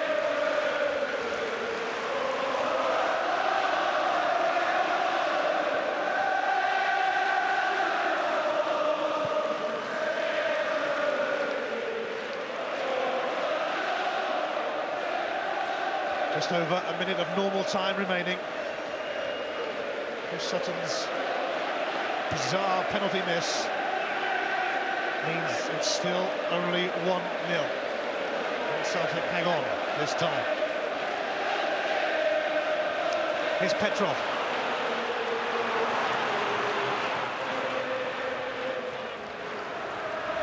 Sutton.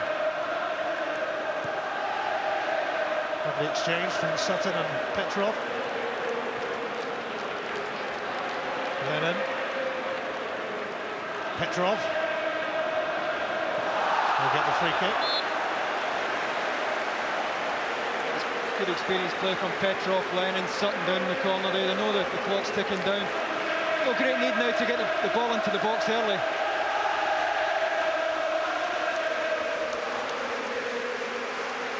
We're hearing there could be a few minutes to be added on though. Confirmation of that in a moment. And John Rowbottom wants this free kick taken again.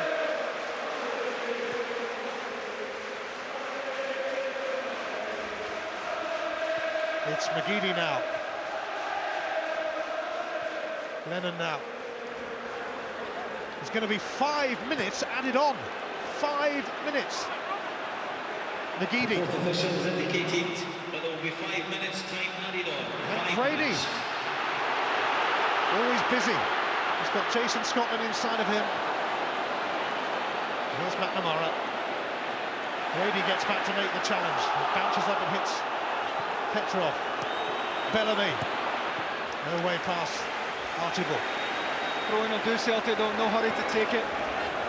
Again, they'll try and get this up the line into the corner.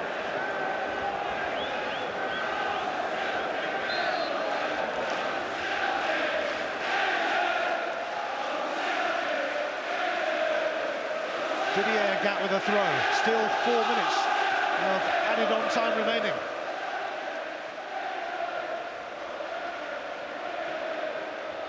McGeady. Valharan. Samuel hounding Valharan, and he's lost it. And here's Wilson, and now Scotland. Kerr. Celtic nails being bitten now, all right, because Barry Robson has it, but he doesn't. Didier Gat has it instead. Hold that nail biting. Bellamy. And Richie makes the challenge, and it goes in favour of Celtic. How many times have we seen that pass this afternoon up the channel? Bellamy making the diagonal run. Good challenge there from Paul Ritchie, but this man really has made it so difficult for that United back three today. And surprisingly, Celtic are taking their time, if you don't mind. Stilian Petrov eventually trudges across. Sutton, free kick given against him. Still time for Dundee United. Gordon Chisholm has had an extraordinary couple of months since taking over. Initially as caretaker, only made permanent this week. First game as permanent manager, the Scottish Cup final. Can't be bad. There's every reason for Dundee United to be hopeful about next season, and they will be playing in Europe, of course. Can they save themselves in the Scottish Cup final? Not long to go.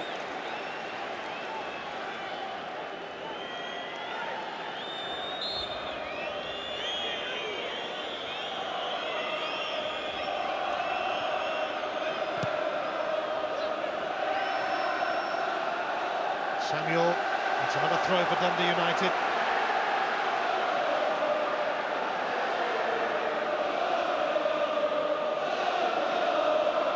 Can they do it? Dundee United. Still a couple of minutes remaining, at least. Archibald, what a strike! It's cannoned off the crossbar remarkably, and it's a corner. Dear oh dear. Must have thought he was scoring there, Alan Archibald. Well set up. Struck it so well. It's always moving away from Rob Douglas. It's just lifted a fraction high. Oh, it doesn't come much closer than that from Alan Archibald, but Dundee United will be hoping it does come a bit closer here. Robson with the corner. It was away by Sutton, and that's a nudge by Kerr on Bellamy, and that might be good enough for Celtic to hang on, but how close Dundee United came with that Archibald effort. McGeady. Last minute. McGeady again. Corner for Celtic should be enough. I was just certainly be able to see it out now. Surprised if this gets into the box. A late scare with that Alan Archibald drive, but perhaps it is meant to be Celtic's day. The curtain will soon be coming down on Martin O'Neill's reign. And it's been some show over the last 5 years. They've just got to keep it over there. Well, it's a goal kick, maybe. But they've got to get it up there quick, because there are only seconds remaining.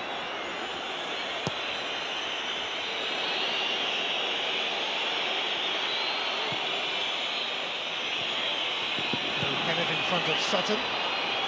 It's hoisted high, Bobo Balder should be underneath that. He is. John Rowbottom has looked at his watch. It's all over. Martin O'Neill's Celtic have won the Scottish Cup again, and it's fitting that 5 outstanding years should end with a trophy. Thanks for the memories, Martin, the many magical memories. He will take a very prominent place in the history of this famous club. Nobody will ever forget what he did. Respect to the manager, respect to the man. Well, his players have put him through the emotional ringer again this afternoon, Ian, by not getting the job done, but I think only the most cold-hearted would grudge him this finale today, more than deserving. It wasn't a sparkling Celtic performance, but it's been good enough to give him the send-off he deserves. Gordon Chisholm has had an astonishing couple of months at Dundee United, and they will be playing in Europe. They've got lots to look forward to, but it was destined to be Martin O'Neill's day, destined to be Celtic's day. They got off to a good start. Alan Thompson's free kick took a nick off Gary Kenneth, but Thompson will claim it. Congratulations to Celtic, the reservation Sutton of the United. fluffed a late penalty as he stumbled Beckham style. The presentation. But in the end, the one goal was enough. And unlike last week, there was to be no late turnaround. Celtic were a bit of a laughing stock when Martin O'Neill took over in the year of 2000, but he took them from nowhere to somewhere to everywhere. He restored their pride. 3 titles, 3 Scottish Cups, 1 League Cup, and of course that extraordinary night in Seville when Celtic went all the way to the UEFA Cup final. Celtic the winners. Gary Kenneth, just 17 years old, a loser with Dundee United. It was he who got the final touch on the goal.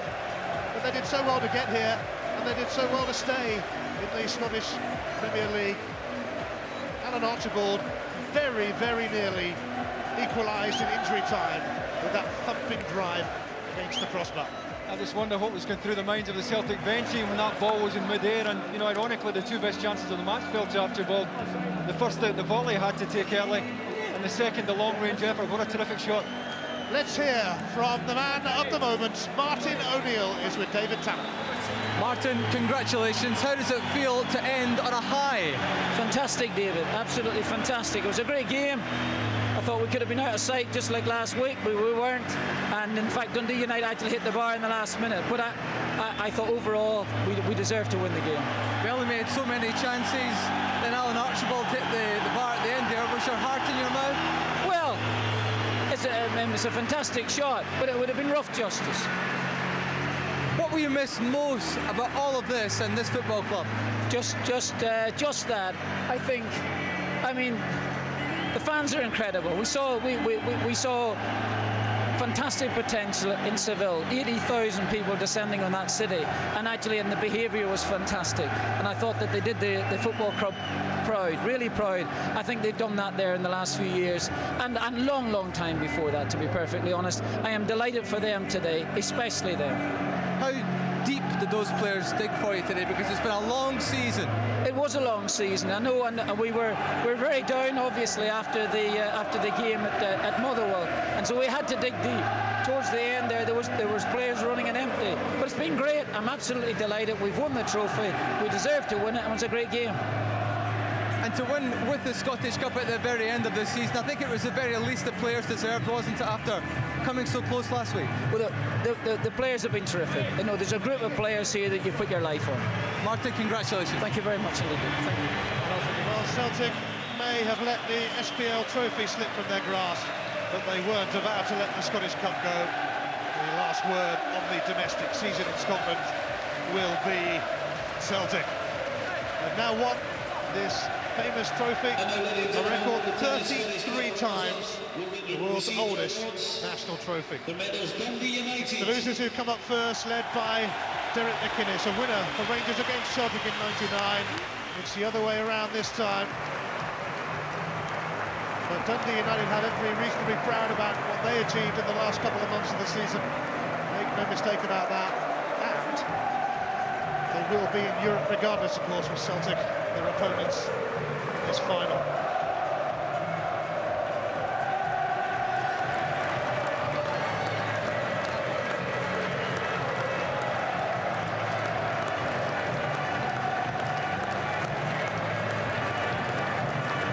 Last up, Gordon Chisholm, who basically made sure that Dundee United couldn't do anything else but give him the job after 2 memorable months.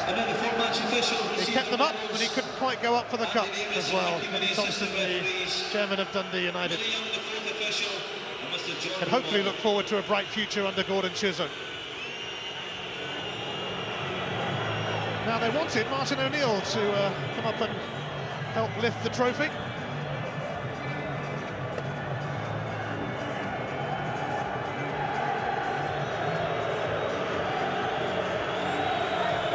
We see whether that will happen.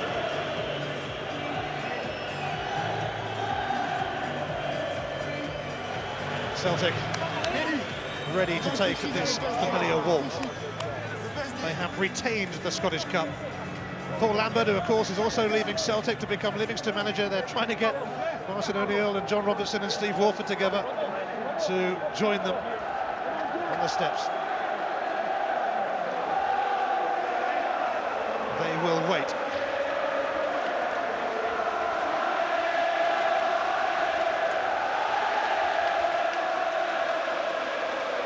some of these players might be on their way now. It's a team that may be on the wane, but it's a team that have given Celtic so much over the last 5 years. Craig Bellamy may be on his way back to England.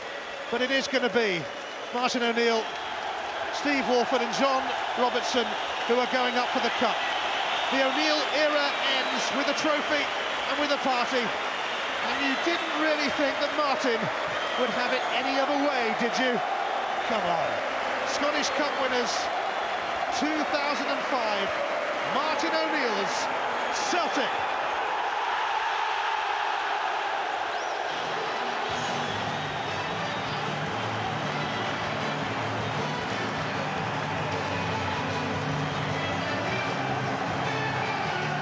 This one is for the boss.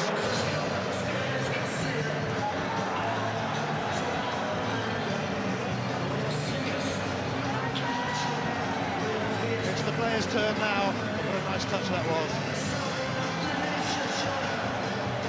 Douglas set to leave Celtic to join Leicester. Neil Lennon, his future unclear as well. Could be on his way to Bolton. Tell you what, they'll miss him. What a popular figure he's been.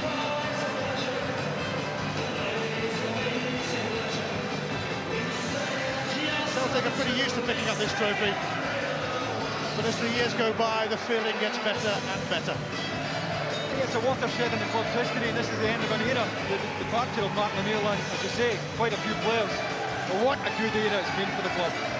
I think more than anything else, Martin O'Neill will be remembered as a man who gave Celtic their credibility back in the European arena. Certainly he's done well domestically, but the European nights and the memories of those nights will sustain this Celtic support for a long time to come.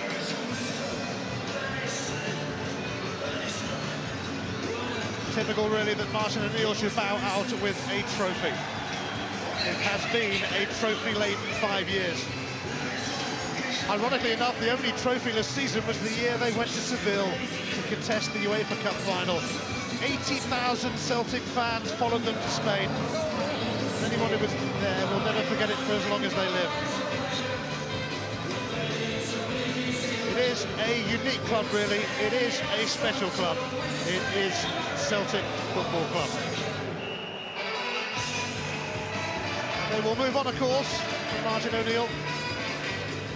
They will move on to the Strachan era.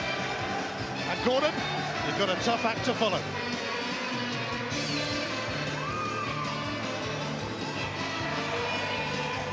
It is a familiar scene of green and white around Hampden Park. Martin O'Neill ends his time at Celtic with the Scottish Cup. Ian Davey, thanks. Amazing scenes here at Hampden as Martin O'Neill, in his final match in charge, went up for the cup with Stevie Wallford and John Robertson. The thoughts of Charlie Nicholas and Walter Smith coming up. Stay with us. Moments ago, this was the scene at Hampden Park in Glasgow. Martin O'Neill, in his last game in charge of Celtic, lifted the Tennent Scottish Cup with his assistants John Robertson and Stevie Wallford. Celtic won it, 1-0. And they celebrated in style. They celebrated the Celtic way.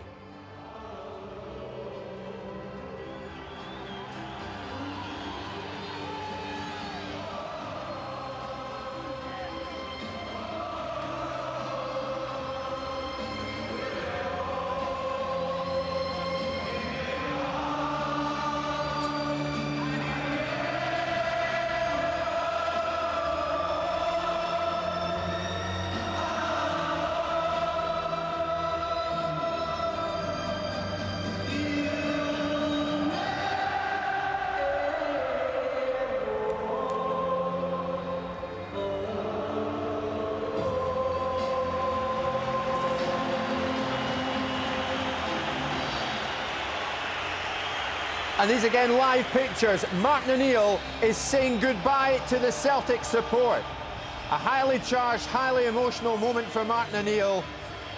This is what these supporters inside Hampden wanted to see today. They don't want to see him go, but they realise he has to. Charlie Nicholas, hugely emotional scenes for Martin O'Neill here.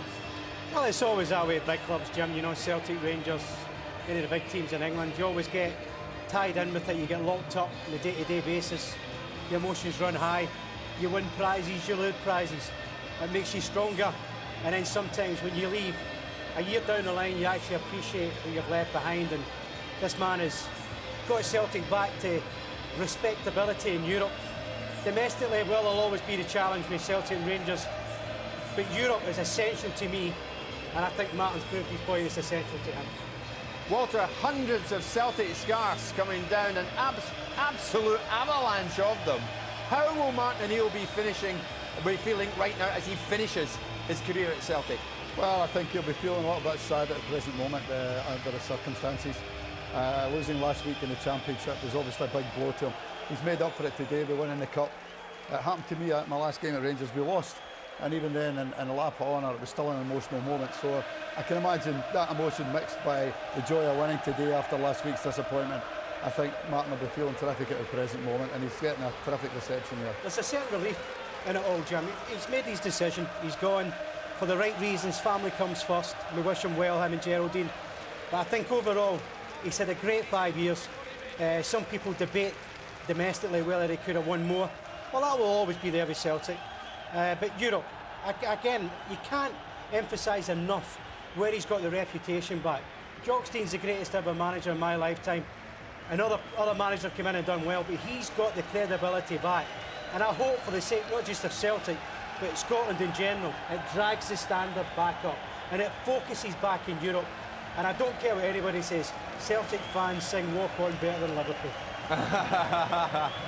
Walter, we'll talk about him more later. Gordon Strachan is bound to be watching this. How does he follow this? Well, I think he knows he's a tough job straight away, not only in following someone who's been a terrific manager at a club over 5 years, but the fact that quite a number of players will leave as well. The expectation from a Celtic point of view is that they're up there and they're challenging. Nobody gives anything for the fact that they may lose 5 or 6 players at the end of the season. Gordon will have to bring them in, he'll have to get his team settled as quickly as possible. And that's life at Celtic and Rangers. It is a remarkable turnaround when you think of Celtic and Rangers. Martin will walk away next week relieved and go on with his life. He will be back in football in some capacity. I hope it's sooner rather than later. But Jim, this team that he's left has done tremendously well. A lot of the players who he's bought for big money have stayed the distance with him. But unfortunately today, enjoy it Celtic because you deserve it. But at the same time, this team is on its knees. It's finished, it's old, it's going to get broken up and a new era begins. Walter, are we watching a proud man, a highly dignified man? Oh, I think we're watching. I think Martin's shown that over the period. He's handled himself terrifically well over the time that he's been in Scotland. And I think you're looking at someone who is immensely proud to have been a manager at Celtic, to have been a manager at a top club. I don't think there's anything quite like it when you go into a club, a big club, and you can take them to the top and you can keep them there and you can have the success that they had. You feel proud of that achievement, and I think that'll probably be his overwhelming feeling just now. He'll be so proud of the fact that he's gone out as a winner, that he has been in the time that he's been in charge. See, another thing, not just for managers but players, but we focus on management at the moment, and Walter's a specialist in that also. But it's very rare that managers actually walk away with great credibility and with a bit of style, and Martin's won the Cup today, so he can go away with the legacy that he's built up, and with a great feeling. A lot of players and managers have left Celtic in the past for the wrong reasons. Charlie, Walter, for the moment, thanks. You're watching amazing scenes here at Hampden Park. Celtic won the Cup by 1-0. But these fans are showing their appreciation for one man, Martin O'Neill.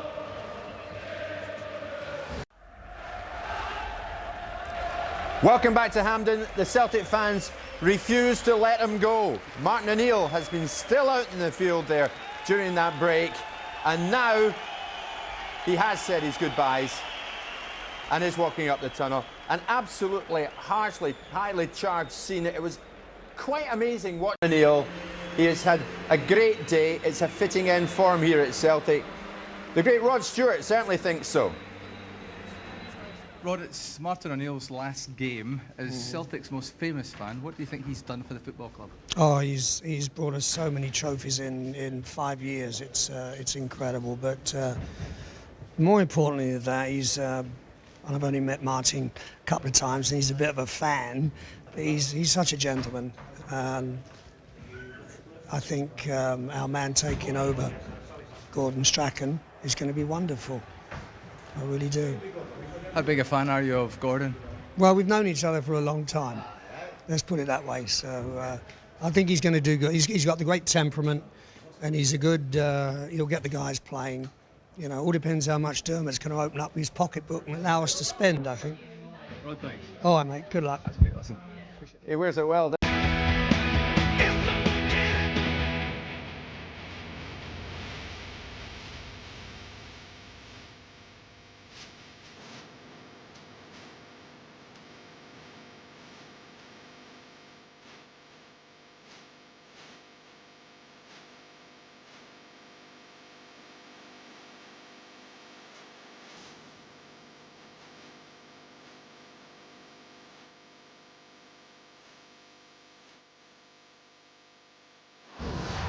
Go any further, I must. The channel has no action from the game due to contractual arrangements, but we do have an exclusive interview with the men who run the club. We'll also take you on the trip of a lifetime as we follow the trophy back to its rightful place at Celtic Park, and we reveal exactly what former manager Martin O'Neill said to the staff on his last day at the office. Joining me tonight is our resident guest, Jim Craig. Thanks for being with us, Jim.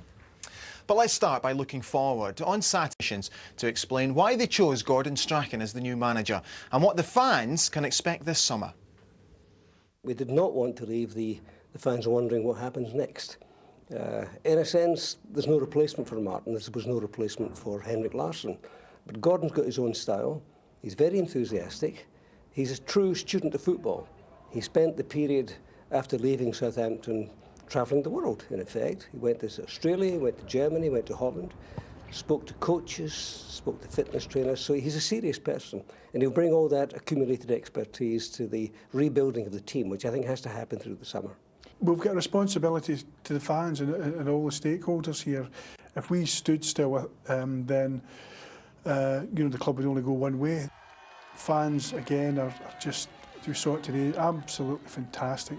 Huge connection with the club, huge connection with Martin.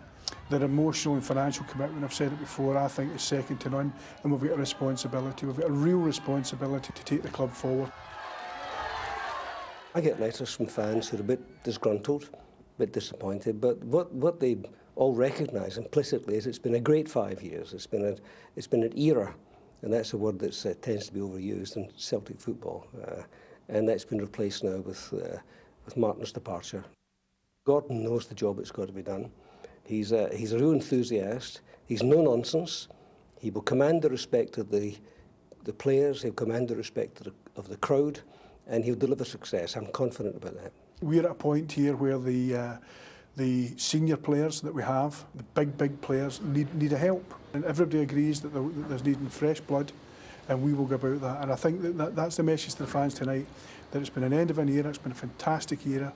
Clearly with Martin, Geraldine and the kids well, but we'll move on. We'll do all we can to support Gordon Strachan. We wouldn't have brought him in, and he wouldn't have accepted the job if we hadn't looked at the numbers and looked to see what might be done. Peter Lawwell has been brilliant in this respect. I mean, he's created sources of revenue that I didn't know existed, and he's been successful in cutting costs in the non-football side that I think was very difficult for him to do. He's made the contribution, and I think he'll have explored all the possibilities. We will do what we can. We're Celtic supporters as well as directors. We've got a responsibility to the fans as well as to the investors, and we'll do all we can to maintain the quality of the Celtic squad. We will, over the summer, we will be working extremely hard. We'll add to the big players we've got, and by come July, August, we'll be ready to give a go and take our title back. Clubs rebuild, they revitalise, they recreate themselves, and that's what we'll do at Celtic. Right, Jim, June and July, no doubt, going to be very interesting months. What do you think will happen? Well, it's quite interesting, isn't it, that two of the main personnel at Celtic Park on the executive side are quite adamant that the team needs change, strength. Step back to allow Martin and his staff to step up to collect the cup. But what happened next? Margot McQuaig brings you this very special report. When Neil Lennon boarded the team coach at Hampden on Saturday, there was only one destination for the Scottish Cup, home to Paradise for a record 33rd win. For manager Martin O'Neill, it was the beginning of a series of goodbyes as he made the trip with his players back to Celtic Park for one last time. Smart casual now. Aye. What is it? It's Jay's got smart casual. Smart casual. Yes. His epic journey with Celtic started in 2000, and the Scottish Cup was his final prize in a Roll of Honour that included 3 SPL championships, 3 Scottish Cup wins, the CIS League Cup, and reaching the final of the UEFA Cup in Seville. Throughout his time in charge at Celtic, the manager enjoyed a special relationship with the fans as well as his players. On behalf of the players, myself, John Robertson and Steve and the backroom staff, thank you very much for your support for not just today but for the last 5 years. And we're delighted to have won today, and despite that great penalty by Chris Sutton. And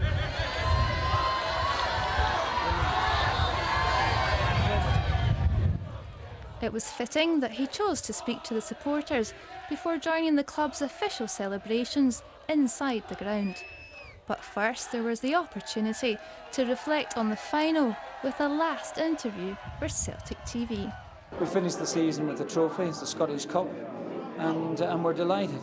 It makes up in part for the disappointment of Sunday, and I just thought everybody pulled together today again, and we saw it through. I tell you what, when these fans really dig deep, they are definitely the best in the universe. There's no doubt about that. I mean, we saw Seville. We'll never forget it. 80,000 people descending in that town. It has never known yet, and Seville has an enormous history. It's never known anything like it. And the European nights are really special. And today was brilliant. They were just fantastic today. As far as Celtic are concerned, I mean, 2003 was phenomenal. You know, we cut a path and we reached the UEFA Cup final, and it was as disappointing to lose the game as it was. The whole experience was euphoric, and those days will come again to the football club. There's no doubt about it. The club is too big and it's too great for those days not to come again. We salvage something. It brings back the pride on top of it. Nice to have a bit of silverware after the disappointment of the league. Obviously, yes. A good sending off as well for Martin. Well, I had to go out in a high, I think, for Martin, and losing the league in the final day, you know, sort of, we needed something, and that was a good. What about Martin O'Neill? What does it mean for him leaving? Disappointed. Maybe he's got other priorities, so I understand why he's left. It was a nice touch when they sent Martin O'Neill and the boys up for the trophy themselves. I think that was well worth doing. It was a good touch and a good appreciation of what they've contributed. So Martin is going and everyone's upset about it. What did he mean to you? I think he meant a lot. He's given us a lot of joy over the last 5 years through his tenure. I mean, when he came, it was he tried to offer us a wee bit of success, and I think everyone agrees that he's delivered that. He's put us back on the map in Europe, which is where we all wanted to go. You can see what's in my eyes, can't you?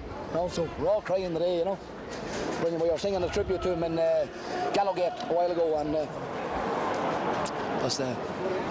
if anybody comes out with a dry eye today, they'll have no heart, because that's all. I can't say anymore, you know. I'm choked up with tears now, you know. And as the party came to an end, Chairman Brian Quinn offered a toast to the boss on his final day at the office. I have had a wonderful, wonderful time here at this football club. I've had 5 years, which, to be perfectly honest, have actually flown in. All I will say is that here that, to quote, and as close as I'll ever get, Chairman, to quoting John F. Kennedy when he said, the torch is passed, and it passes on now to Gordon Strachan. And he will be left with some wonderful footballers who will have a great, great desire. And they will not want to give up their place lightly in the side. He will add some players of his own, which I think we all accept will be much needed, and to give us some extra legs to make sure that the challenge ahead is met.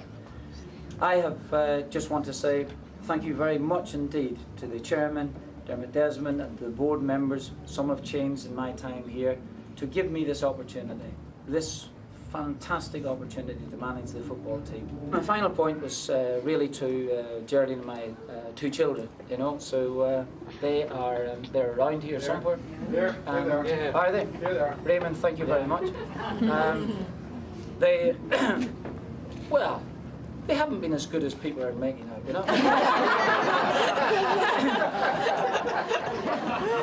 Alana gives me a really rough time. Really rough time. Ash supports me occasionally when I see her, which is once every 3 or 4 months. But the mainstay of our household, as I think anybody who knows me, has been my wife. It's been extraordinary. Obviously, I would like to take the time off to be with her. She hates it, and she will be fed up to the teeth with me after about a month. But without her, I would not exist. A reminder that as well as being one of the top managers in football, Martin O'Neill is a family man. His decision to leave was prompted by his wish to be beside his wife Geraldine, who has been treated for cancer. And yesterday it was revealed that he had pledged to raise funds to help cancer treatment in the city. He leaves a great legacy to Celtic, but this final gesture ensures he will leave a more valuable contribution to the city of Glasgow.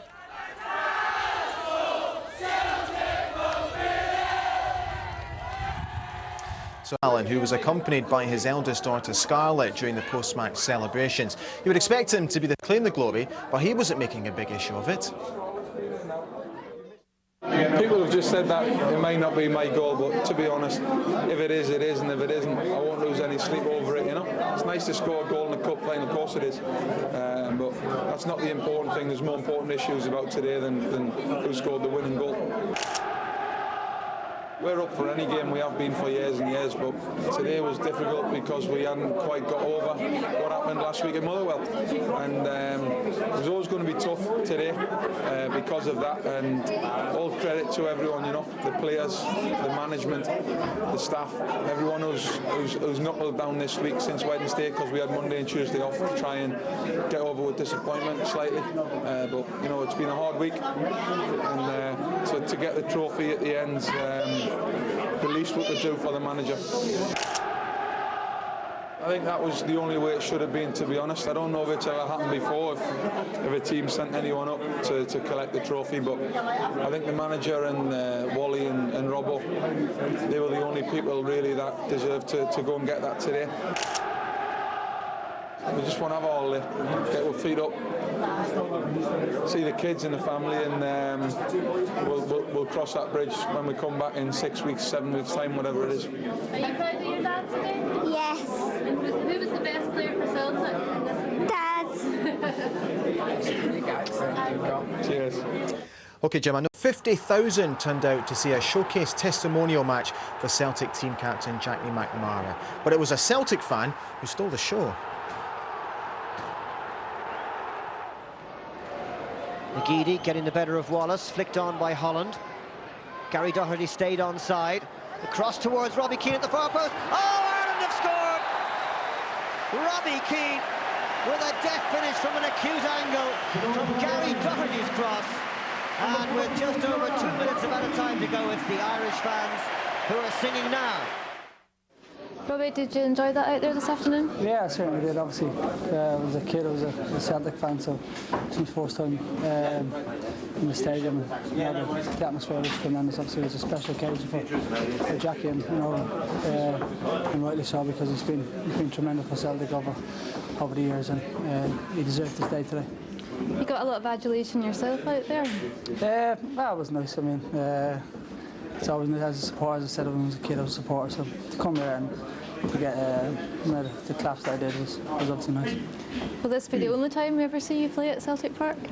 Well, I've Tottenham played him in pre-season friendly, so you never know. What I'm getting at is you're always linked to Celtic. Is there ever a chance that you would come? Yeah, I mean, obviously I'm a Celtic fan, and there's a lot of speculation because between now Gordon Strachan taking over, because I had him as a manager, but you know, who knows what the future holds, and at the moment I'm happy suppose, but if things change, who knows. What's Strachan like to work with? Yeah, I've always said that's the best manager that I've ever worked with, and it was a pleasure to work with him. His knowledge about football and his enthusiasm for the game was tremendous. So I'm sure he'll do a tremendous job. It's a tough one to follow. Martin is tremendous, and I just like to wish him and his family all the best, because I can understand what he's going through, because I went through it myself with my father. So it's tough times, but I wish him the best of luck. Robbie keeping things very... To keep Neil Lennon and Jackie McNamara at the club. He's already held what he calls positive talks with Craig Bellamy about staying at Celtic. People have been asking me for years, would you go back to Scotland? And the manager always said, maybe no. But then somebody says, you want to be a manager Celtic? And seconds, yes. And that's it. It's a world-famous club, and you cannot turn down that chance to perform as a manager here and in a stadium as fantastic as this. It's a thing that just couldn't turn down. I've been working behind the scenes with Martin's permission in the last 10 days, 2 weeks. I've been cross-referencing players that he's targeted, and I would like to bring in and the scouts here and see if we can find any common denominators there, which we have. So that's what we've been doing, as I say, but behind the scenes out in Martin's way. I've not had the opportunity to speak to the players, because I didn't want to speak to the players until after the testimonial game, to make sure the players were clear on what they were doing for the cup final. People like him and Jackie McNamara must stay at the club, because when you bring people along to Celtic, they have to have examples how you perform at Celtic, how you compete, and how a Celtic player behaves on the pitch, and what it's all about. So I can tell them about it, but they have to have examples, and they're fantastic examples. There's been a bunch of lads over the last 5 years, 6 or 7 of them, have been performing regularly at the highest level. And what we need to do is make sure that they don't take the responsibility for the next few years. We're bringing people that can take a bit of responsibility of them, so they can enjoy themselves a bit more. Do you know if Craig Bellamy's going to stay? Craig, hopefully. I've worked with Craig before and didn't give us any problems. And I've spoken to him already, and he's positive. Now to boxing now. I think because of the contract situation and players who probably want to move on, there's players who want to move on, players who will move on, then we'll have to change it. I think it's been documented that Martin was going to make changes anyway. It need to be changed, and I'll just be following and along with the lines of Martin. Will you have ID players that Martin has? We've got a lot of players we've identified, and as I said, there's in the cross references we've been doing, there's a lot of players that Martin likes and I like. So obviously they'd be a priority to start with, because I think some of the targets have already been contacted through the clubs. When we left Southampton, it was 6 weeks before, we were 4th in the league, which wasn't bad for us. And I felt I'd done my apprenticeship at that level of surviving with teams and making the players better. I now have to stretch myself in the European level, and that'll be good. I'm looking forward to that. I've been here on European nights or special nights. As I said, the priority first of all is to win the championship back. Celtic Park this afternoon for this testimonial game, and the team lineup for Celtic shows just 4 changes from the side that won the cup against Dundee United yesterday. Out are Agat, Petrov, Thompson and Hartson, and coming in are Ulrich Larsson at left back, Aidan McGeady, Craig Beattie and Paul Lambert for his last appearance for Celtic. The Irish team is very experimental. Obviously Brian Kerr wants to give everybody a run out, and he has some unusual positions here for the Irish players. Reid at right back and Carr at left back. Doherty comes in at centre back, because obviously he might have to fill in there in the World Cup games ahead. Alan Quinn plays in the right of midfield with Miller and Caban in the centre, and it's Andy Reid on the left with Morrison and Stephen Elliott, the bright young prospect from Sunderland, up front.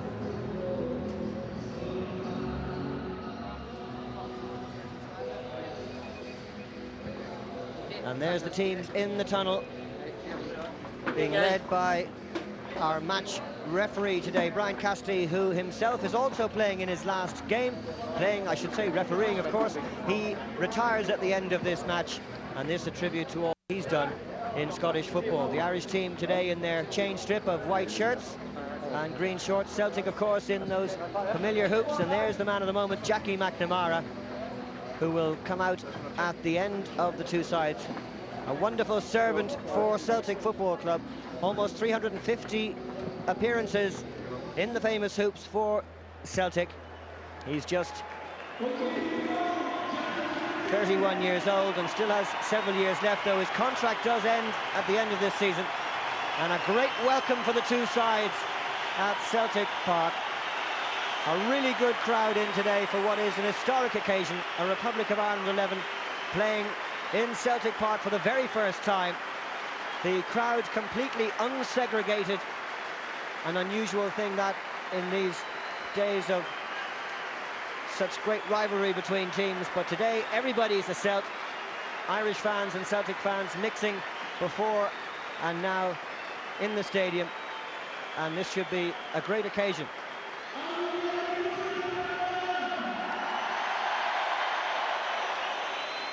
Awaiting the arrival of the man himself, Jackie McNamara, 10 years here at Celtic, carrying his young son with him. What a record he's had. 255 league appearances, 29 in the Scottish Cup, 19 in the League Cup, and 43 in Europe. A total, including yesterday's cup final, of 349 appearances, and he scored 15 goals for his club. A great tribute to this man today.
Unique rendition of the Irish national anthem at a club that goes all the way back